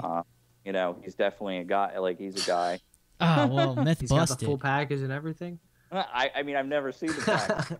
I don't know about the package. I haven't met him in real life, but I hope to someday. I was thinking back on that question you asked earlier about what would happen if we knew about life after death. And I think a lot more people maybe would stop trying to be so spiritual. Like, we spend our life trying to tap into like the consciousness and trying to meditate and have outer body experiences. But if we knew that when we died, we would get to experience that for a long time, why bother? Why waste the time you have on Earth? That's teachers like Ram Dass will say, that his thing is be here now. And yeah, that's right. That's exactly right, man. I- That's maybe the most spiritual thing that you can do is be here now. And that's really excellent. yeah. I had this thought where like, so if we died and came back, say we came back as a species on another planet, so while we're on this planet, a lot of us are looking outward like, man, I wish I could live on that star out there, right? But the whole time that we're trying to connect to this outer space, we're completely ignoring the space that we're on. And what's going to happen is we're going to die on this space having never even experienced it, and we're going to wake up on that other space, which is like a different planet or a star or something, and we're going to have that exact same feeling. We're going to say, wow, we're going to be looking at Earth from this other planet, and we're going to say, wow, I wish I was there. But like, you were already there, you just And that thought exists in a lot of things. you when didn't it even comes- experience it, you just let it go right by you. Yeah, that thought exists in a lot of areas. Like you have people who are like, I want a new car, and then they have that car, and then they want another car because it's Yeah. new, and it happens at a smaller scale and a bigger scale. And the movie Elysium, that I don't like to watch too many movies anymore, but there was one scene in that movie where they were Sam. looking up at Elysium, and it was like this thing in space. I don't know if you guys seen Elysium. That's what Matt Damon. Yeah, and Yeah, there's Matt like Damon. yeah, there's that like satellite thing chilling in space, and everybody wants to get there because that's where like all the super healthy people live, and there's like technology up there to save you from anything. And little Matt Damon is like, it's so beautiful, I want it. Little Matt Damon. He's like, it's so beautiful, I want to go there, and it's epic. It's epic because his mother or his sister, no, I think it was his mother, is like, yeah, you think this view's pretty, but can you imagine what the view is for them here? And it's just like, that kind of sums up what you're saying. Yeah, We actually, that think totally sums everything it in up. space is beautiful, but every time someone goes to space and they're taking pictures of Earth, every time I see a picture of Earth, I get a warm, fuzzy feeling in my stomach. Like, And then- whoa, that's mom. Yeah, right you there. realize I'm here. I'm on that shit. I'm literally on this giant rock in space. I should probably go explore it because there's a lot to see. Yeah. Right. When you said mass suicides, I was like, what? Like that's Well, probably. that- Okay, great. Well, there's nothing for me to worry about, so let me focus on how the wind feels on my arm hair. The Yeah. reason I say that is because depression is such a big thing. If people knew they could like literally kill themselves and it would be a reset button to another place or another life, I think a lot of people would do it. A lot of people in unhappy situations, a lot of people who are depressed, a lot of people who are suffering severely. You just used a metaphor to explain ideas versus impressions. I think Pneutic is talking about if everybody had the impression of that, they wouldn't kill themselves. But if they had the idea that that's how it was, they would probably kill themselves. Yeah. Excellent. Yeah, exactly right. That I couldn't have said that better. I think a lot of leverage is removed then, though, too. Like, people were depressed because because they're fearful, don't you think? Don't you think like depression is like a fear-based thing? For sure. I mean, a fear of not being good enough, a fear of not pleasing someone, a fear of being disliked, of not being successful, of letting someone down. That's a big fear. But if you let Uh, go of that, if you just live for you, if you start living for you, that's basically you letting go of all that depression and fear. If you start just living for yourself. And by living for yourself, it sounds selfish, but in a way, it's not selfish because you're literally just becoming happier, and by becoming happier, you're spreading the happiness. I'm listening to this philosopher now, Thich Nhat Hanh. Have you heard of him? I have heard of Yeah, him. that I know sounds he familiar. has a couple books, I believe. I haven't bought any, but I know I was looking at them at the bookstore one day. I was like, I'm gonna get these sooner or later. Yeah, he's spectacular, but he says exactly what you just said. Hey, maybe you plagiarized it from him. No, I'm just kidding. He says he says you must understand the suffering in yourself in order to help ease others' suffering. Right? Yeah, and Yeah. So we hear that all the time. how can you help anybody else until you understand suffering in yourself and you've conquered it in yourself? How, the best way to love other people is to love yourself, because we are all one. Everything in the universe came into existence in a single instant, from a single point, however many billions of years Yeah. ago they say. So that means we are all one. We are all connected. We are all quantumly entangled. We are all fractals of the same singular point of consciousness. If anything in the universe is conscious, everything must be. So, I mean, it makes a pretty strong case for me that the Big Bang was consciousness fractalizing itself from a single point into matter in order for it to explore itself on its way back together. What if the Big Bang Wow. wasn't just a single Big Bang, but like multiple Big Bangs? So like, the way mushrooms, like a mycelial mat, will spread over like acres of land, Mhm. but not just one mushroom will do that. Multiple mushrooms will do that. You'll have 10, 20, 30 million different mushrooms spreading this mycelium field, but it all connects. Yeah, So yeah. maybe there's multiple points where this universe started and it's expanding. One point is expanding this way, the other point's expanding this way, and it's just all connected and going outwards in crazy ways and inward at the same Yeah, time. totally, dude. And we're back to the fish talk, you know what I Yeah. mean? We just our entire reality, our entire understanding of the universe and reality is based upon what we are able to perceive. That's it, and we can't really perceive anything. Not So, much, very you know, limited. the only understanding of the universe that'll help you in any way, shape, or form is yours. You Hmm. know, I agree. and yeah, You can Oh, perceive the fish in the water, but you can't perceive yourself in the universe. right. You can't see I it. I wrote a paper for philosophy class about fish. Speaking of fish, because I had a moment one time where I was laying in bed looking at my fish, and then all of a sudden I just felt super relaxed just watching fish, and that doesn't happen too often with people. And I wrote the paper about how it wasn't really. I have to stop looking at a fish and going, fish are boring and I'd rather have a dog. I had to realize that, like, in that moment, I realized that it's me that is choosing not to enjoy watching fish. It's not because fish don't do awesome tricks or are super entertaining or the colors are super bright. It's because I'm choosing to look at those fish and say they're boring. And I kind of took that and tried to apply that to a lot of other things in my life.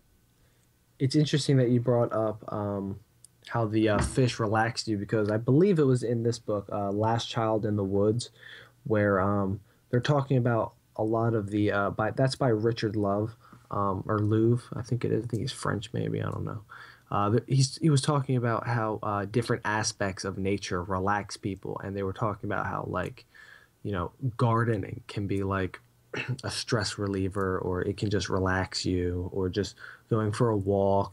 And one of the things that he talked about that had actually a lot of research is simply looking at a fish tank or having a fish tank, watching fish swim in water has been clinically and like they've done research on it, and it literally can relax people. So it's kind of cool that you brought that up. Yeah, super relaxing. And you have to be I accepting of it. Yeah, I love fish. I had back before I was awake, I had a little affair with I think they refer to her as the white lady. You know what I mean? Like when I was a scumbag banker. Like and when I left that, I bought a fish tank. They were my sobriety fish. I was like, I got to stop doing this.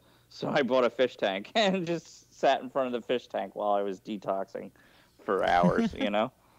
Yeah, I mean, just watching water. I love to watch water. We went on a hiking trip up in Maine last summer, and sitting on the ocean, watching the waves just crash into the mountainside. Because the beach that we were on, it wasn't so much a beach; it was more like rocky cliffs, and the waves would just crash into the cliffs, and the water would fly everywhere. And just watching the waves go back and forth and the water shoot up, it was the most relaxing thing I've ever watched. It was amazing.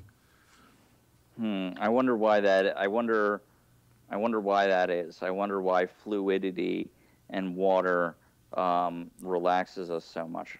Probably, Yeah. I I mean, know we're made up why. of water. It's We're trying to water. tell us something. Yeah. Yeah. But it's Yeah. not telling us, it's showing us. Showing us. We got to figure it out for ourselves. Bruce Lee already told us. Many others. You gotta flow and be like water. Yeah. You got to flow with the water. Water becomes the mug. Water becomes the teapot. You can't Water punch becomes water and the hurt blob. Right. Water becomes the human. Yeah. Most of us we're what, 80% water or something like that. Something like that. it. Yeah. Yeah. So in other words, we've built a structure to carry the sea with us. We came from the sea, and now we carry the sea. Oh, I see what you're saying. Yeah. Water just found a vehicle. Wow. Right. Yeah. That's pretty crazy. So wait, we just have vehicles and vehicles and vehicles and vehicles Mm, to Water infinity. figured out how to walk. right. Whoa. Whoa. Water's pretty fucking smart. Mind moved. Yeah, dude. I just moved my own mind. Wow. So obviously, there is something to water, right? Because it is those tests that Japanese scientists did, where they would freeze water. They would talk to some water, and they would call it bad names and say you're Yeah. ugly water, fuck you water, you're dirty water. Go get a Bad, dirty job, water. You're Right. naughty. Right. And it froze into like malformed crystals. But the water that was said that we love you, water. You're beautiful, water. Thank you for being water. Like that kind of thing. And it formed beautiful crystals. Yeah, Wow. that theory's been getting, or that study's been getting popular lately. I know I watched a video about it and read some articles about it about like maybe a year ago, maybe 2 years ago, and it's really interesting. There was a lot of articles discrediting it. A lot of scientists Okay. saying the way he got those results were not proper. There was a lot of variables that could have caused that. Way to I be a mean, which Debbie may or may Downer. not be true.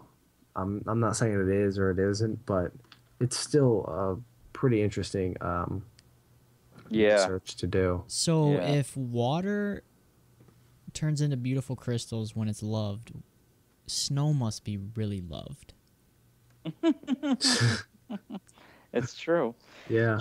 Well, even if that research wasn't done well, haven't there been other things where like water has like stores information regarding the surfaces that it's flowed over and stuff like that, or I don't know. Like I read something else about water storing information. We already know that it transfers information, right? Water store information. I mean, it does technically. I think. I don't know. All right, hold on. I got an article up. Water has personality and can store information. There we go. The article. It's loading. We will dive into this and figure it out. We're going to get to the bottom of it. Rocks can store information. Totally. Crystals. Yeah. Yeah. Did you read that article about the scientists want to use quartz crystals to store like computer information, and it's supposed to like you'll be able to save this information for like 100 years or longer than that. It'll just last forever, and you can store so much in like a little like almost like a slide cover for like a microscope about that size, maybe a little bit thicker, and they'll like somehow like laser in information. I don't know. Every time I hear about that stuff, I'm on the fence about it because I'm just like, that just means it's. I feel like it's no different than being like, hey, we got to invent bigger garages because we have too much shit. It's like we have too many thoughts, so we got to find ways to store them all.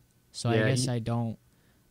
Shouldn't we be going the other way and not the direction we're going with so many thoughts? Just like Alan Watts says, water becomes clear when left alone, and I feel like we're just digging real deep and muddying it all up by coming up with all these thoughts. That's a good way to put it. Bravo, man. The more information that we know, the less clear the picture of reality becomes. Yeah. Exactly, and that's all work. I'm not too worried about being at work for very long because I see it collapsing in on itself because the same thing's happening. People have way too much information. They have to talk about it in emails. Then no one has time to read the emails. Then there's miscommunications in the workplace, and then things go wrong in the workplace because nobody communicated it. I sent that email. I couldn't read it. Didn't have time. And then I go searching for new tools to help me manage all the things that I have to remember.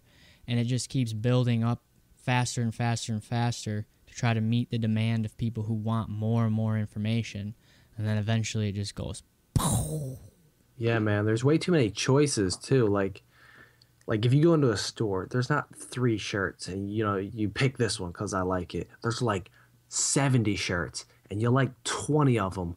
Like, how the fuck do you pick? It's so unclear. Your mind is so unclear. It's just like it has no idea what you want. Your brain just explodes and you just walk out the store. And like I see that happens in life all the time. We just gotta see the beauty in things that are simple. Yeah, simplify it. Simplifying the technical. Mind Movers Podcast. Exactly. So what is it saying about the water? All right, so the article loaded. It's actually a video, and it's the same thing though. It's Dr. What's his name? Oh, so that may be some sort of like hokey fudge something or other too. Yeah. Huh. So, I don't know. I bet that we're going to find out that there is information encoded in every sort of molecule though on a subatomic level, like quarks are holding themselves in a specific orientation that is read like a binary key card or something like that.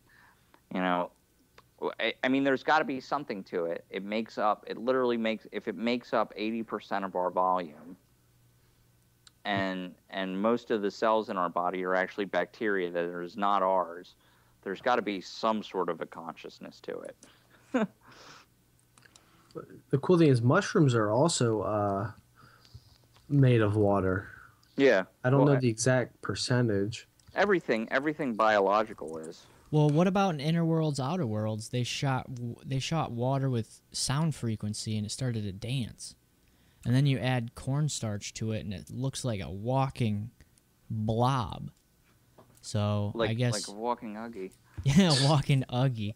So then I kind of thought, if we're made out 80% water, you said 80, right? Yeah. And roughly. You add all the stuff, all the ingredients that we are, and we're getting blasted by sound frequencies that we don't know exist. I could be moving my hands and moving my mouth right now because frequencies are telling me to do that, not because I wanted to do it. Right. right. So that falls into the collective unconscious. Consciousness is non-local. Maybe it's set. Maybe it comes to us in a frequency and vibrates our body. There's cymatics, right? Isn't that the study of vibration in water? It might be, yeah. Cymatics.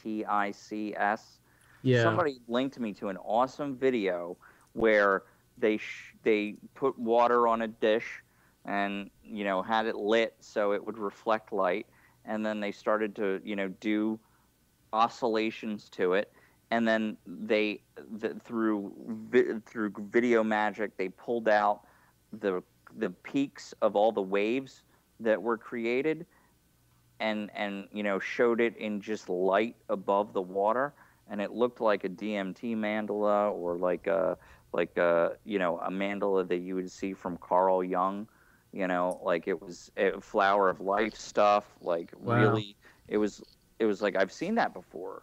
Yeah. And we've all seen it before.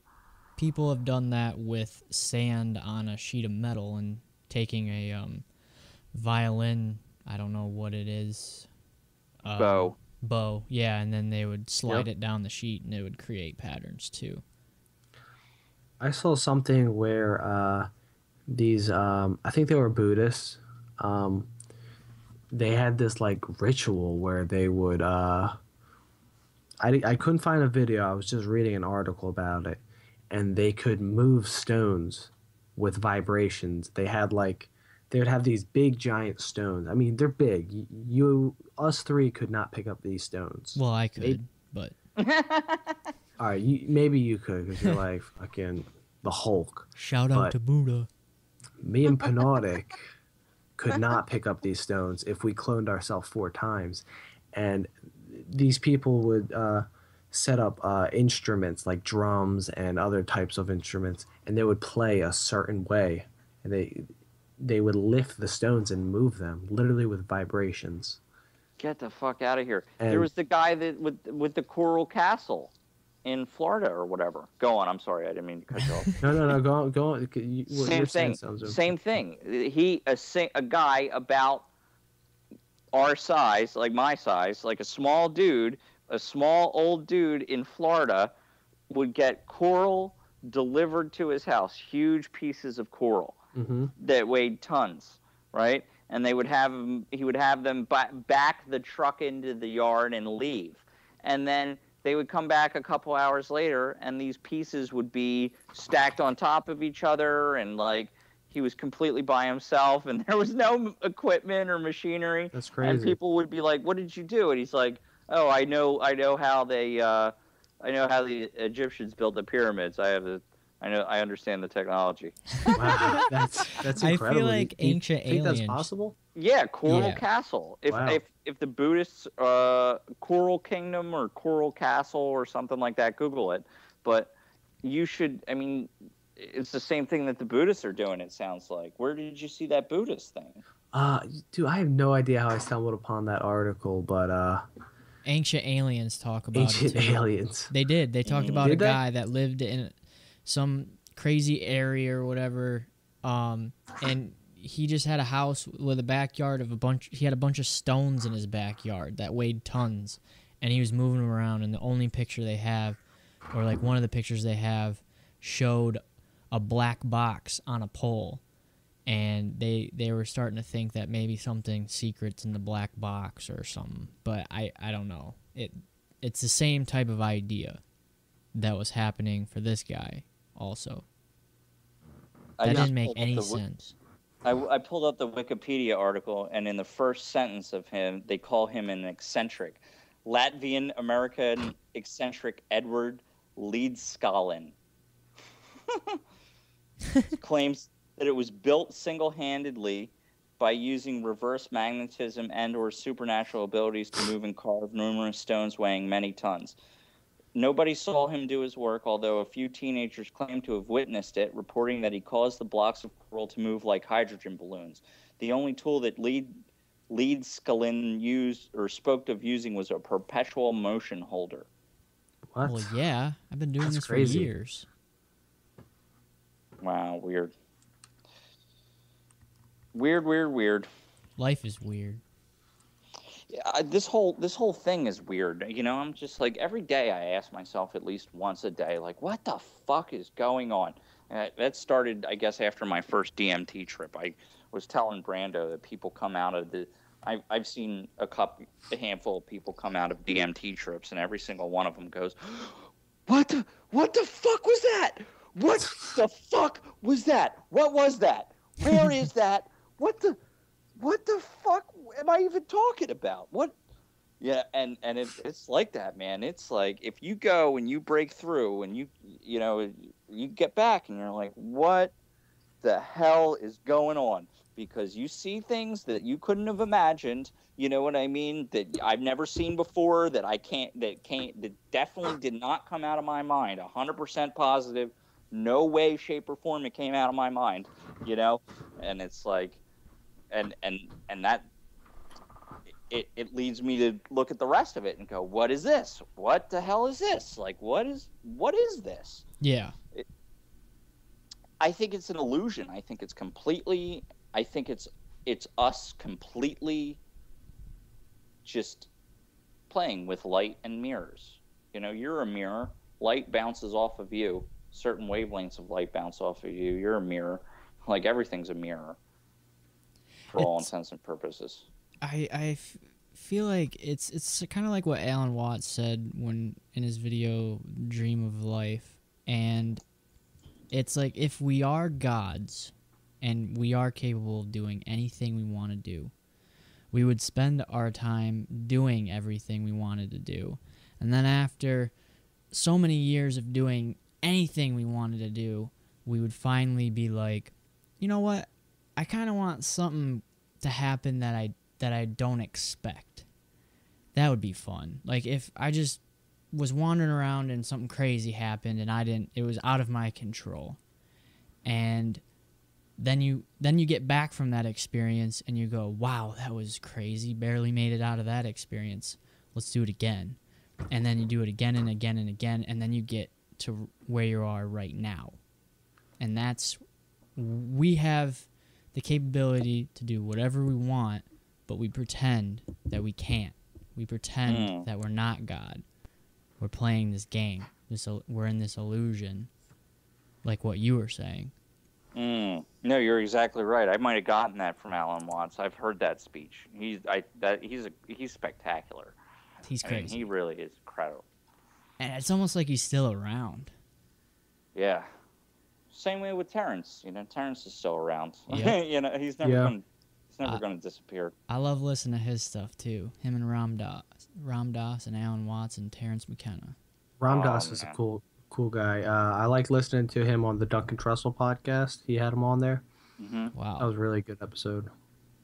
Yeah, he's. I'm thinking about setting up as soon as I open the Float Center, I'm going to set up a reoccurring donation to his foundation, the Love Serve Remember Foundation. I think that's it. You know, while we're working in consumer capitalism, money is a vote. So I'm gonna spend it, and I've got to really think about how to structure my spending towards the foundations that are pushing the ideals that I want to see materialize. You've mentioned your Float Center. Do you want to go ahead and say the name and maybe where people can register? Yeah, I mean, well, I'm thinking about I haven't completely settled on the name. I'm thinking I'm just going to call it Float, right? So the website is Float SNJ for South New Jersey.com. The Twitter is at Float SJ. We're going to be finalizing an opening date here, hopefully within the next week or two. There's a lot of stuff that goes on when it comes to opening a business. The financial system in America is completely broken from a standpoint of pushing new business, right? Pushing economic development and new business. So I'll give you guys the overview. It's a 30-year-old dude with multiple properties and a perfect credit score who's always had a good job, I'm coming to the table with a big chunk of cash from a wonderful friend who is a private investor. I'm putting all of my cash into it, and and I'm trying to borrow about $150,000 from the banks, right? And I have a great business plan, and it's in a great area, and there's a lot of service businesses like massages and acupunctures and physical therapists, and that I'm in a spot where there's 132 physical therapists within 15 miles. So it's like there's a lot of pain, and floating is incredibly good at relieving pain, among many other things. But that'll be a gateway into the market, so to speak. I see. A realistic thing to put in your plan to tell banks. Exactly correct. Yeah. It's weird too, because like 150,000 really isn't that much. If I went out there and tried to buy a house for 150,000, I guarantee you a bank would be like, they'd just be like, sure, no problem. Dude, I was able to buy multiple houses for that that, and it was not a problem. It was like it was done in a day and a half. Yep. But so I saw like 9 banks, dude. 7 out of the 9 don't even lend to startup businesses under any circumstances for any reason. They won't talk to you unless you've been in business for 3 years. What? These places like Bank of America, Wells Fargo, big banks. And I say the same thing to all those people. Hey, I thought your job was economic growth, right? You guys are federally insured banks. You're part of the Fed. You print money from literally nothing. You're printing $65 billion of it a month as a debt to the American people. Where is that going exactly if you're not lending it to startup businesses? Or, and they're like, oh, well, we lend to existing businesses. And I'm like, oh, okay. So your entire plan for economic growth in the country is to slowly expand existing businesses. It makes no sense. Monopolize, basically. Right. And they were like, well, yeah. I was like, well, that doesn't seem like it's a viable thing. We're the country's in turmoil. You need jobs. You need people to go and open up shops and start hiring people. Yep.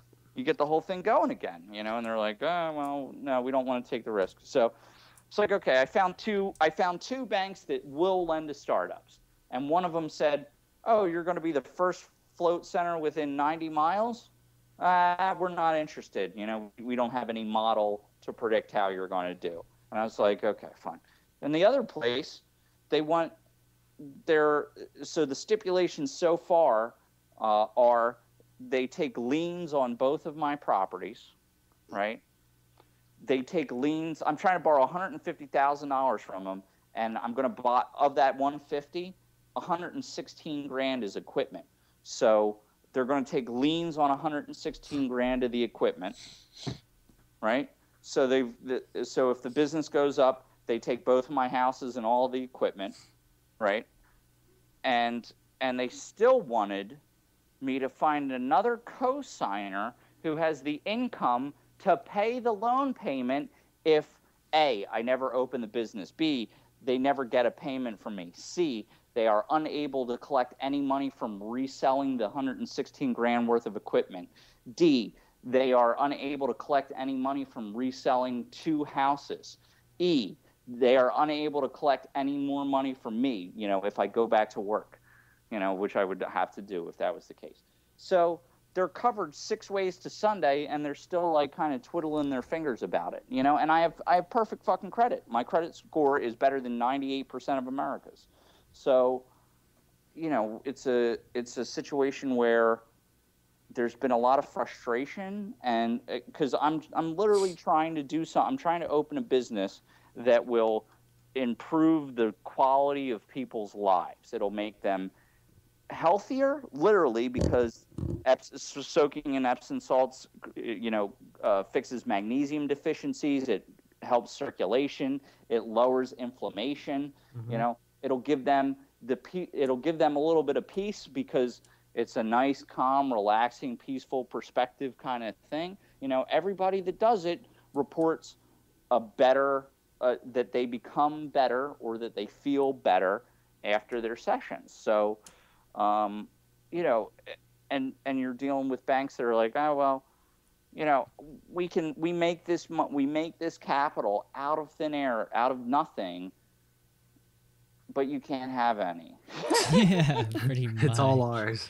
Dude, we all need to write a book that, because Joe Rogan's always talking about how life's a dream, and I always come across things that are so ridiculously silly, like what you just said, banks not giving you loans for having perfect scores in all their sections. Yeah, I thought that was the point. It's like of the that's an adult being really dumb, like but then complaining about why America's going down the toilet probably the next day. Yeah. So you're just like, life's a dream. And I run into those types of things all the time. Like, hey, we got to solve this poverty problem. And then they spend boatloads of money on military. Life's a dream, And we just need to come up with like 1,000 of them. Just every time you come across one of those, just write it down, and we'll put it into a giant book. Well, you're actually working on a book, aren't you, Panodic? Yeah, I started to write a book. It's tough to keep it on track with my mind. It's giving me the opportunity to examine myself from a different perspective and say, okay, you got to learn how to keep it together for longer than 40 pages, before you start going on to all sorts of tangents. But it took a backseat to the Float Center when I decided to get really serious about it. Because as you can imagine, it takes a lot of research and planning and all sorts of content writing, and you got to build websites, and you got to do this and that and the other thing. You've got to deal with permits and health inspectors and all that stuff. But I'll get it done eventually.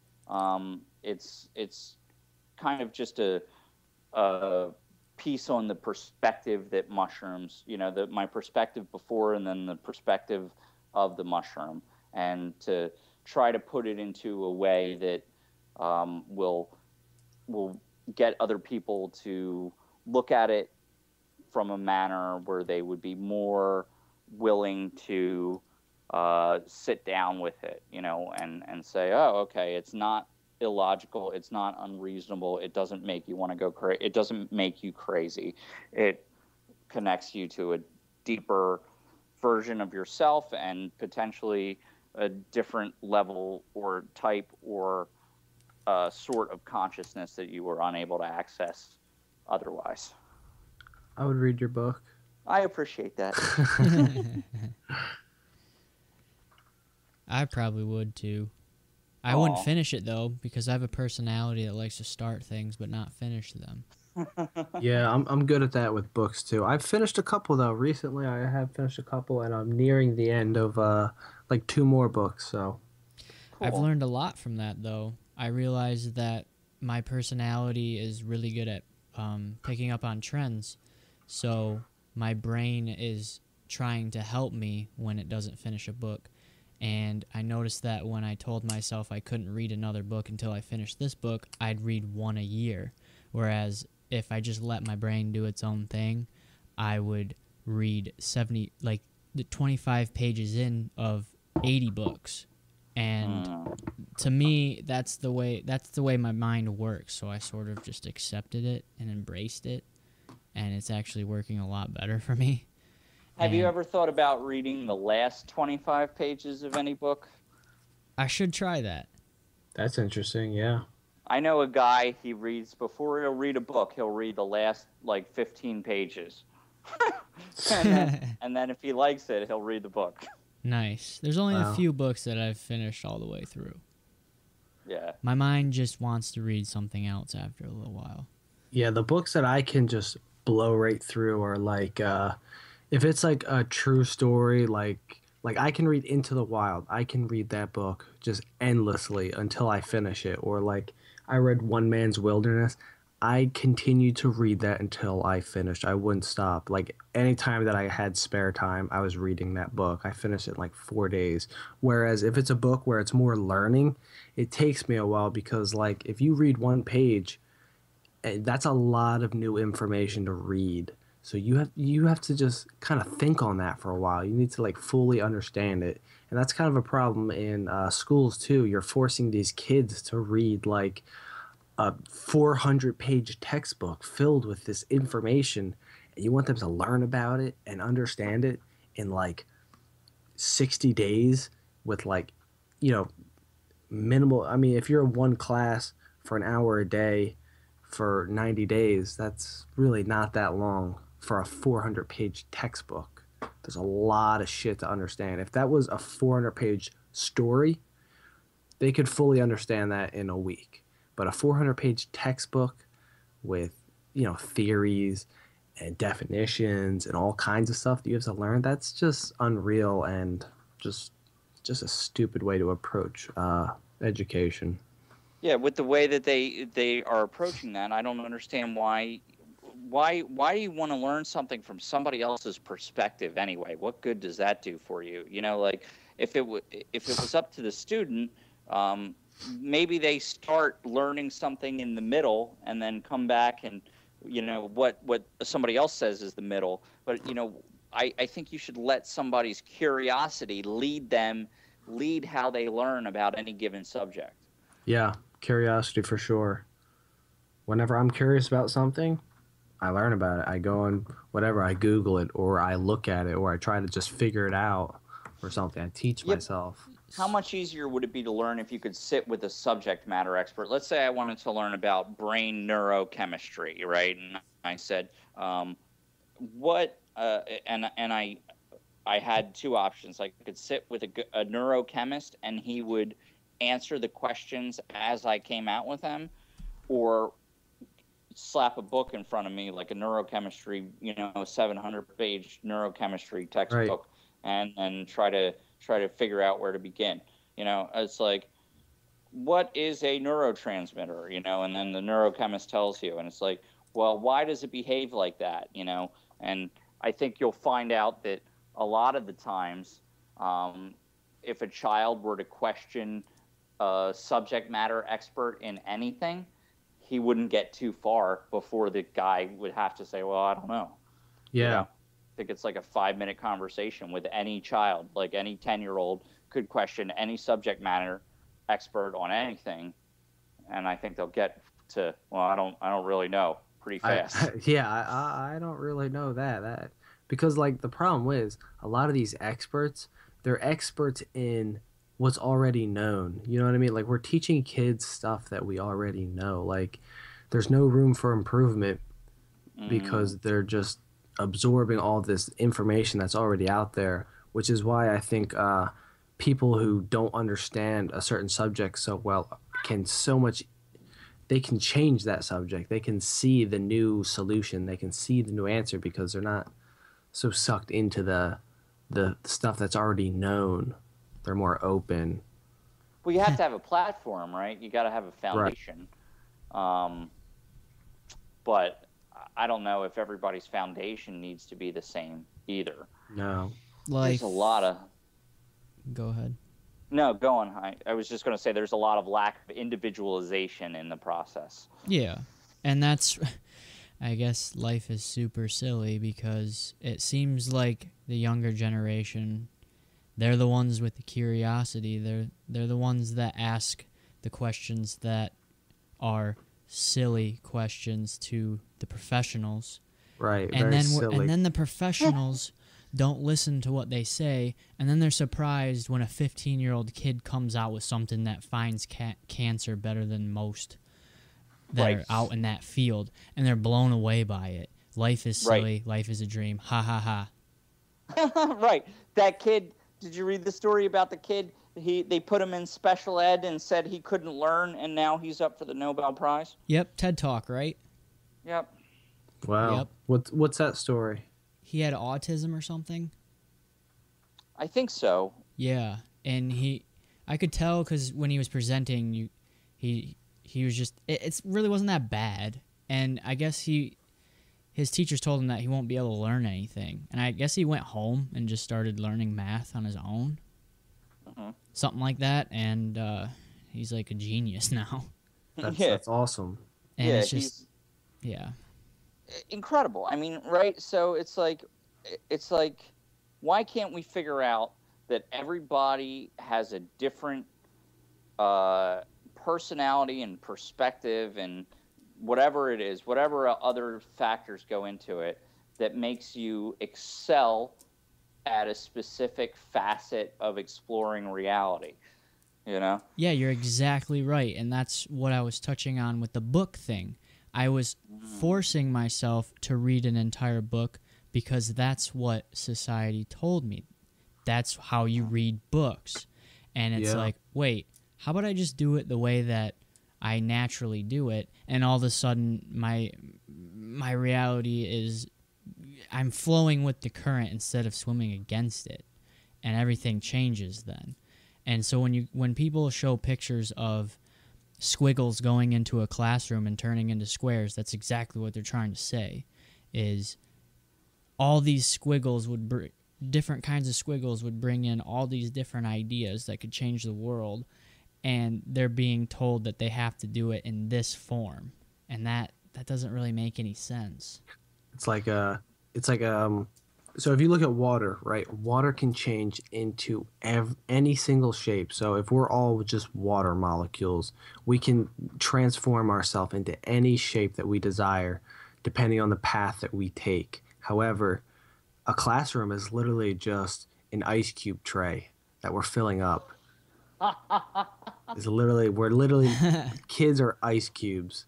Mind moved.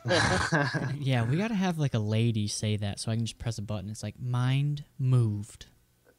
That would be cool. It has to be like that automated like computer voice. Yeah. Siri. Siri. Yeah, Siri. Yeah.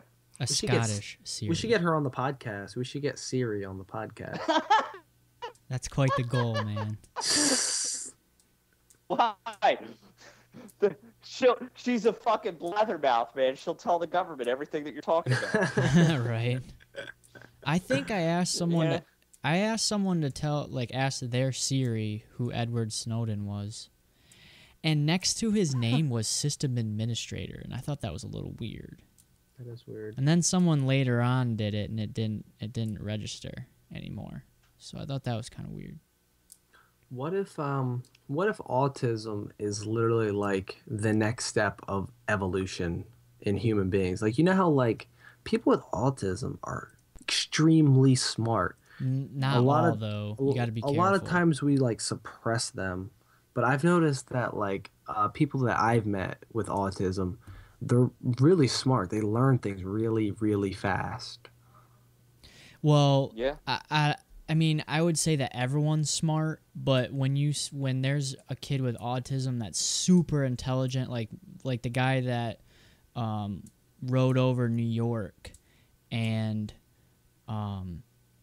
then drew New York by memory, I think he was autistic. Yeah, down to the window pane, right? Like, yeah. He took a 3-hour flight over. He was a savant, autistic savant. I'm really fascinated by this stuff. He took a 3-hour flight over New York and then drew the skyline to the window pane from memory. Wow, that's amazing. I think I actually read that. I don't know if I saw the picture though.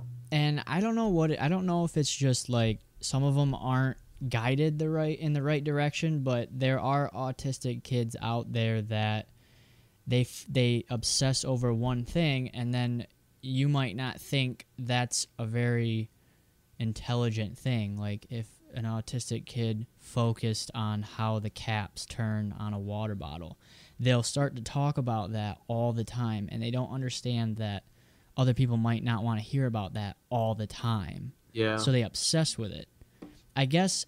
Well, and they're bad at reading social cues. Exactly. So we kind of outcast them because they're not able. It's kind of a touchy subject, and I guess I don't really know a whole lot about it, but I think the idea that they can all do this crazy math thing or like drawing thing is not really what it is, I guess. Well, like It's more of maybe a not like all like in a math way, maybe not artistic, but in some way, you know what I mean? Even if it's something that like to you and me like would seem stupid, maybe it's not so stupid. Like maybe that person who's fixating on that cap you were talking about, maybe by fixating on that cap, they like learn something about the movement of a cap, and it just inspires them to invent something different, maybe like a new type of wheel system. You know what I mean? Like, yeah, they're like exaggerated versions of ourselves. We all have things that we obsess over. It's just not super right? exaggerated, so we think that's weird.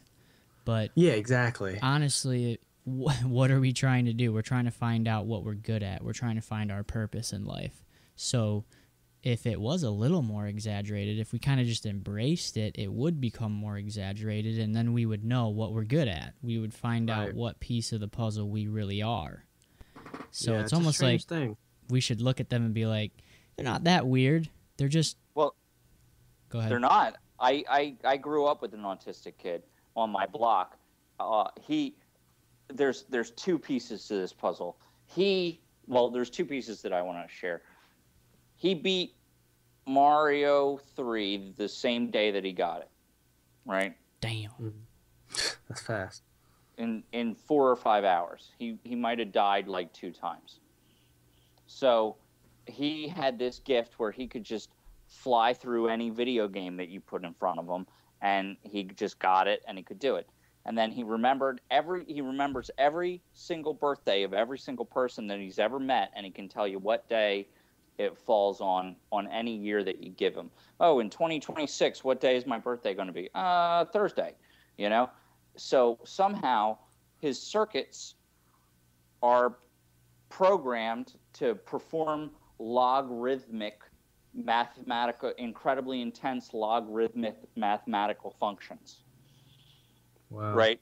But you can't talk to him for more than 5 minutes because he's just bombarding you with the same stuff. You're exactly right. You know, he's big into metal music, and it's just he'll just talk at you about all of his favorite metal bands, you know, and like what the people in his favorite metal bands do. Just keeps going at you, keeps going at you, keeps going at you. You can't talk about it. You know, you can't talk to him. But there's a guy in terms of the savants that dove into a pool and he hit his head, and he wasn't a musician before, but now he can play anything. You know, he's a master composer. He's winning prizes and stuff. Wow. Before he had no talent. Wow. And then he damaged his brain, and he's an incredibly talented musician now, and he can see the music. Yeah. So we all have these abilities. Wow, that's crazy. How do we unlock them in ourselves? I've heard that story, but I never thought about it. I mean, I've never thought about it in that way. Like, that kind of poses the question, do we already know everything? It's just about discovering that within us. Yes, right? Somebody else got hit with a baseball on the side of his head, and he turned into a math genius, where he, you know, or a date genius, you know, where you could calculate out dates, the same as my friend.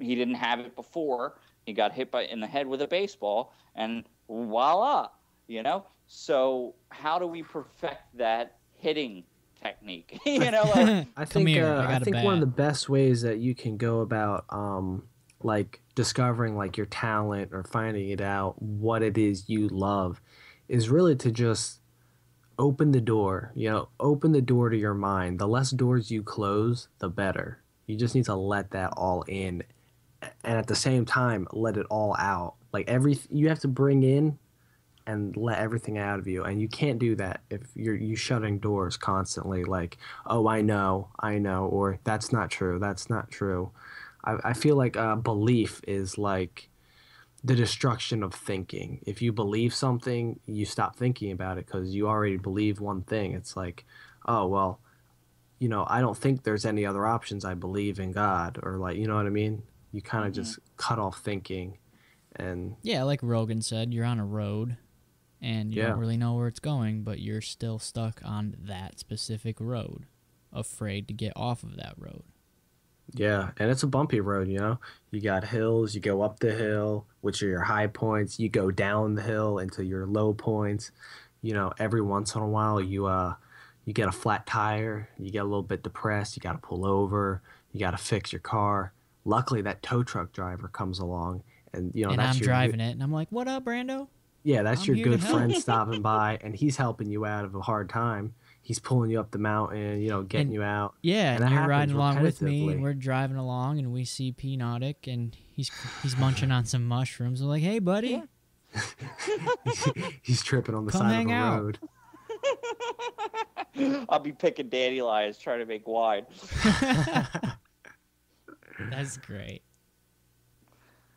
Oh man, it's really been good talking to you guys. I appreciate it very much, you having me on. You know, this was definitely absolutely spectacular.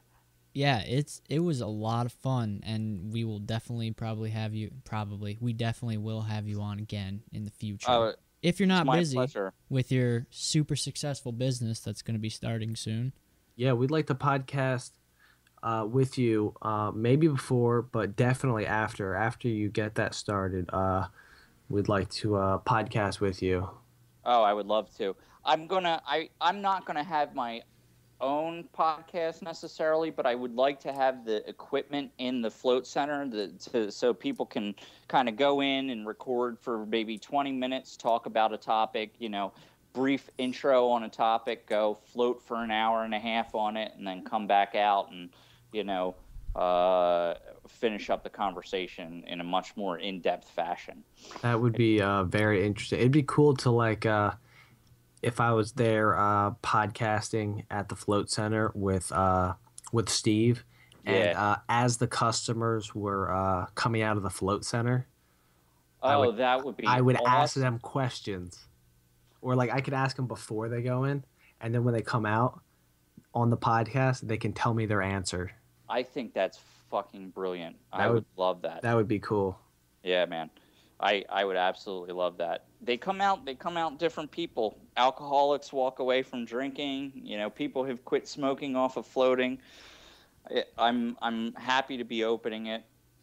I'm glad that I found something that can bring some meaning to my life, you know, cuz I was tripping a lot when I came up with the idea. I mean, I'm always tripping a lot, but I was tripping, you know, when I came up with the idea, and I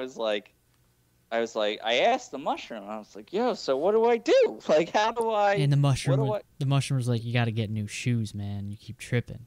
I, it's like, that's funny. Whenever I think of tripping, I think of like a little kid walking and his shoes are like untied. And it looks like he's tripping because his shoes are untied, but really there's like a mushroom sticking out of the ground and he's tripping over it. And he's just falling into this abyssal black hole in front of him. I think that should be added into like a children's book. Oh, dude, there's so many psychedelic reference. I mean, there's so, all the children's stories, fucking Alice in Wonderland, you know? Yeah, Like, for sure. Definitely. Jesus Christ. You know? I don't know.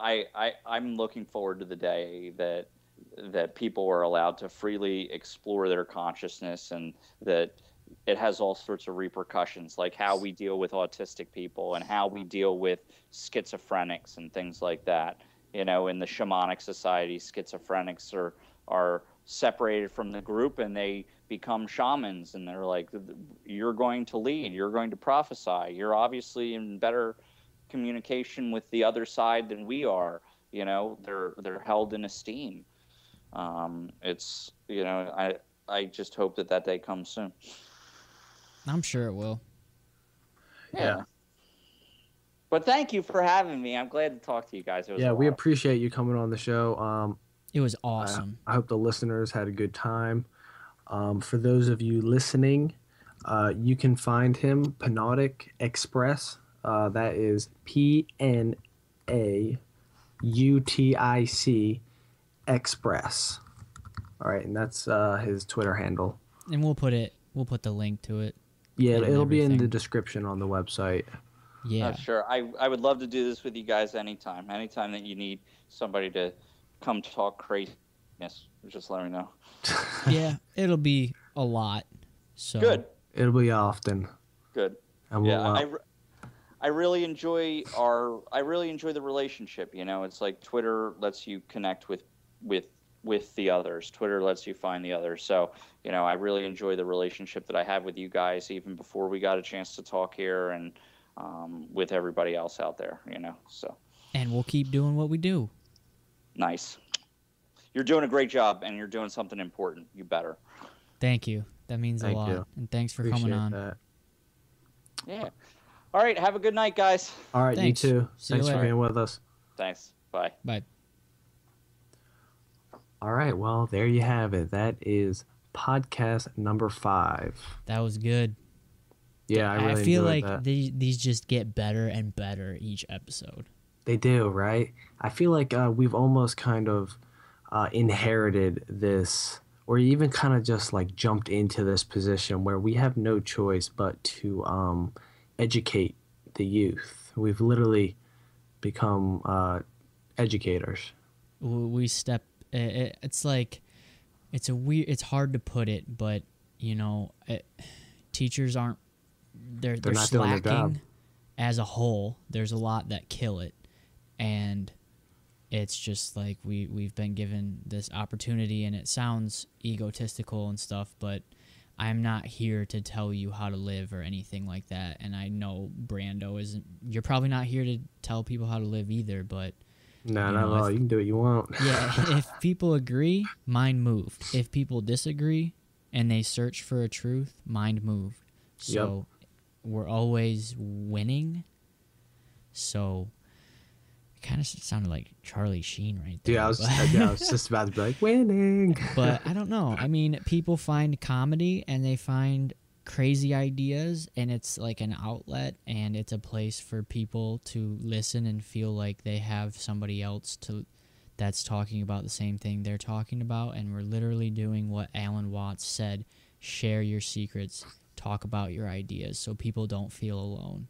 And that's really what we're doing. And a lot of it is we like to discuss things that maybe you've been thinking about, but you just don't have any friends to talk about it with. And we like to create an atmosphere where you're listening to us and you're in the conversation. Yeah, you really are, because they were the ideas you had also. Yeah. And it's always fun hearing about when you hear other people say something that you've been thinking about for a long time, especially when you're at school and work and no one's talking about it. And you're like, wow, I can't tell anyone about this idea because I don't have anyone. They'll look at me like I'm crazy. Exactly. And that's Yeah. this is the answer to that. It was going to happen whether it was you and I or not. So Or someone else. Yeah, it was going to happen. It was going to happen, and we just got really, really lucky. And it's awesome, and we're going to try to flow with this current for as long as we can. Yeah, so there you have it. That's episode number 5. I hope you enjoy it. Brando. You can find me on Twitter at mind_of_peace. You forgot the underscore between of and peace, I think. Did I? No, I thought I said that. All right, it's mind_of_peace. Oh, okay, cool. I will totally follow you, dude. My name's Steve, and I'm on Twitter at youth_thinking. Thanks for tuning in. We'll catch you next week. Peace. Later, bitches. Bitches. Bitches. Bitches. Bitches. Bitches. Bitches. Bitches. Bitches. Bitches. Bitches. Bitches. Bitches. Bitches. Bitches.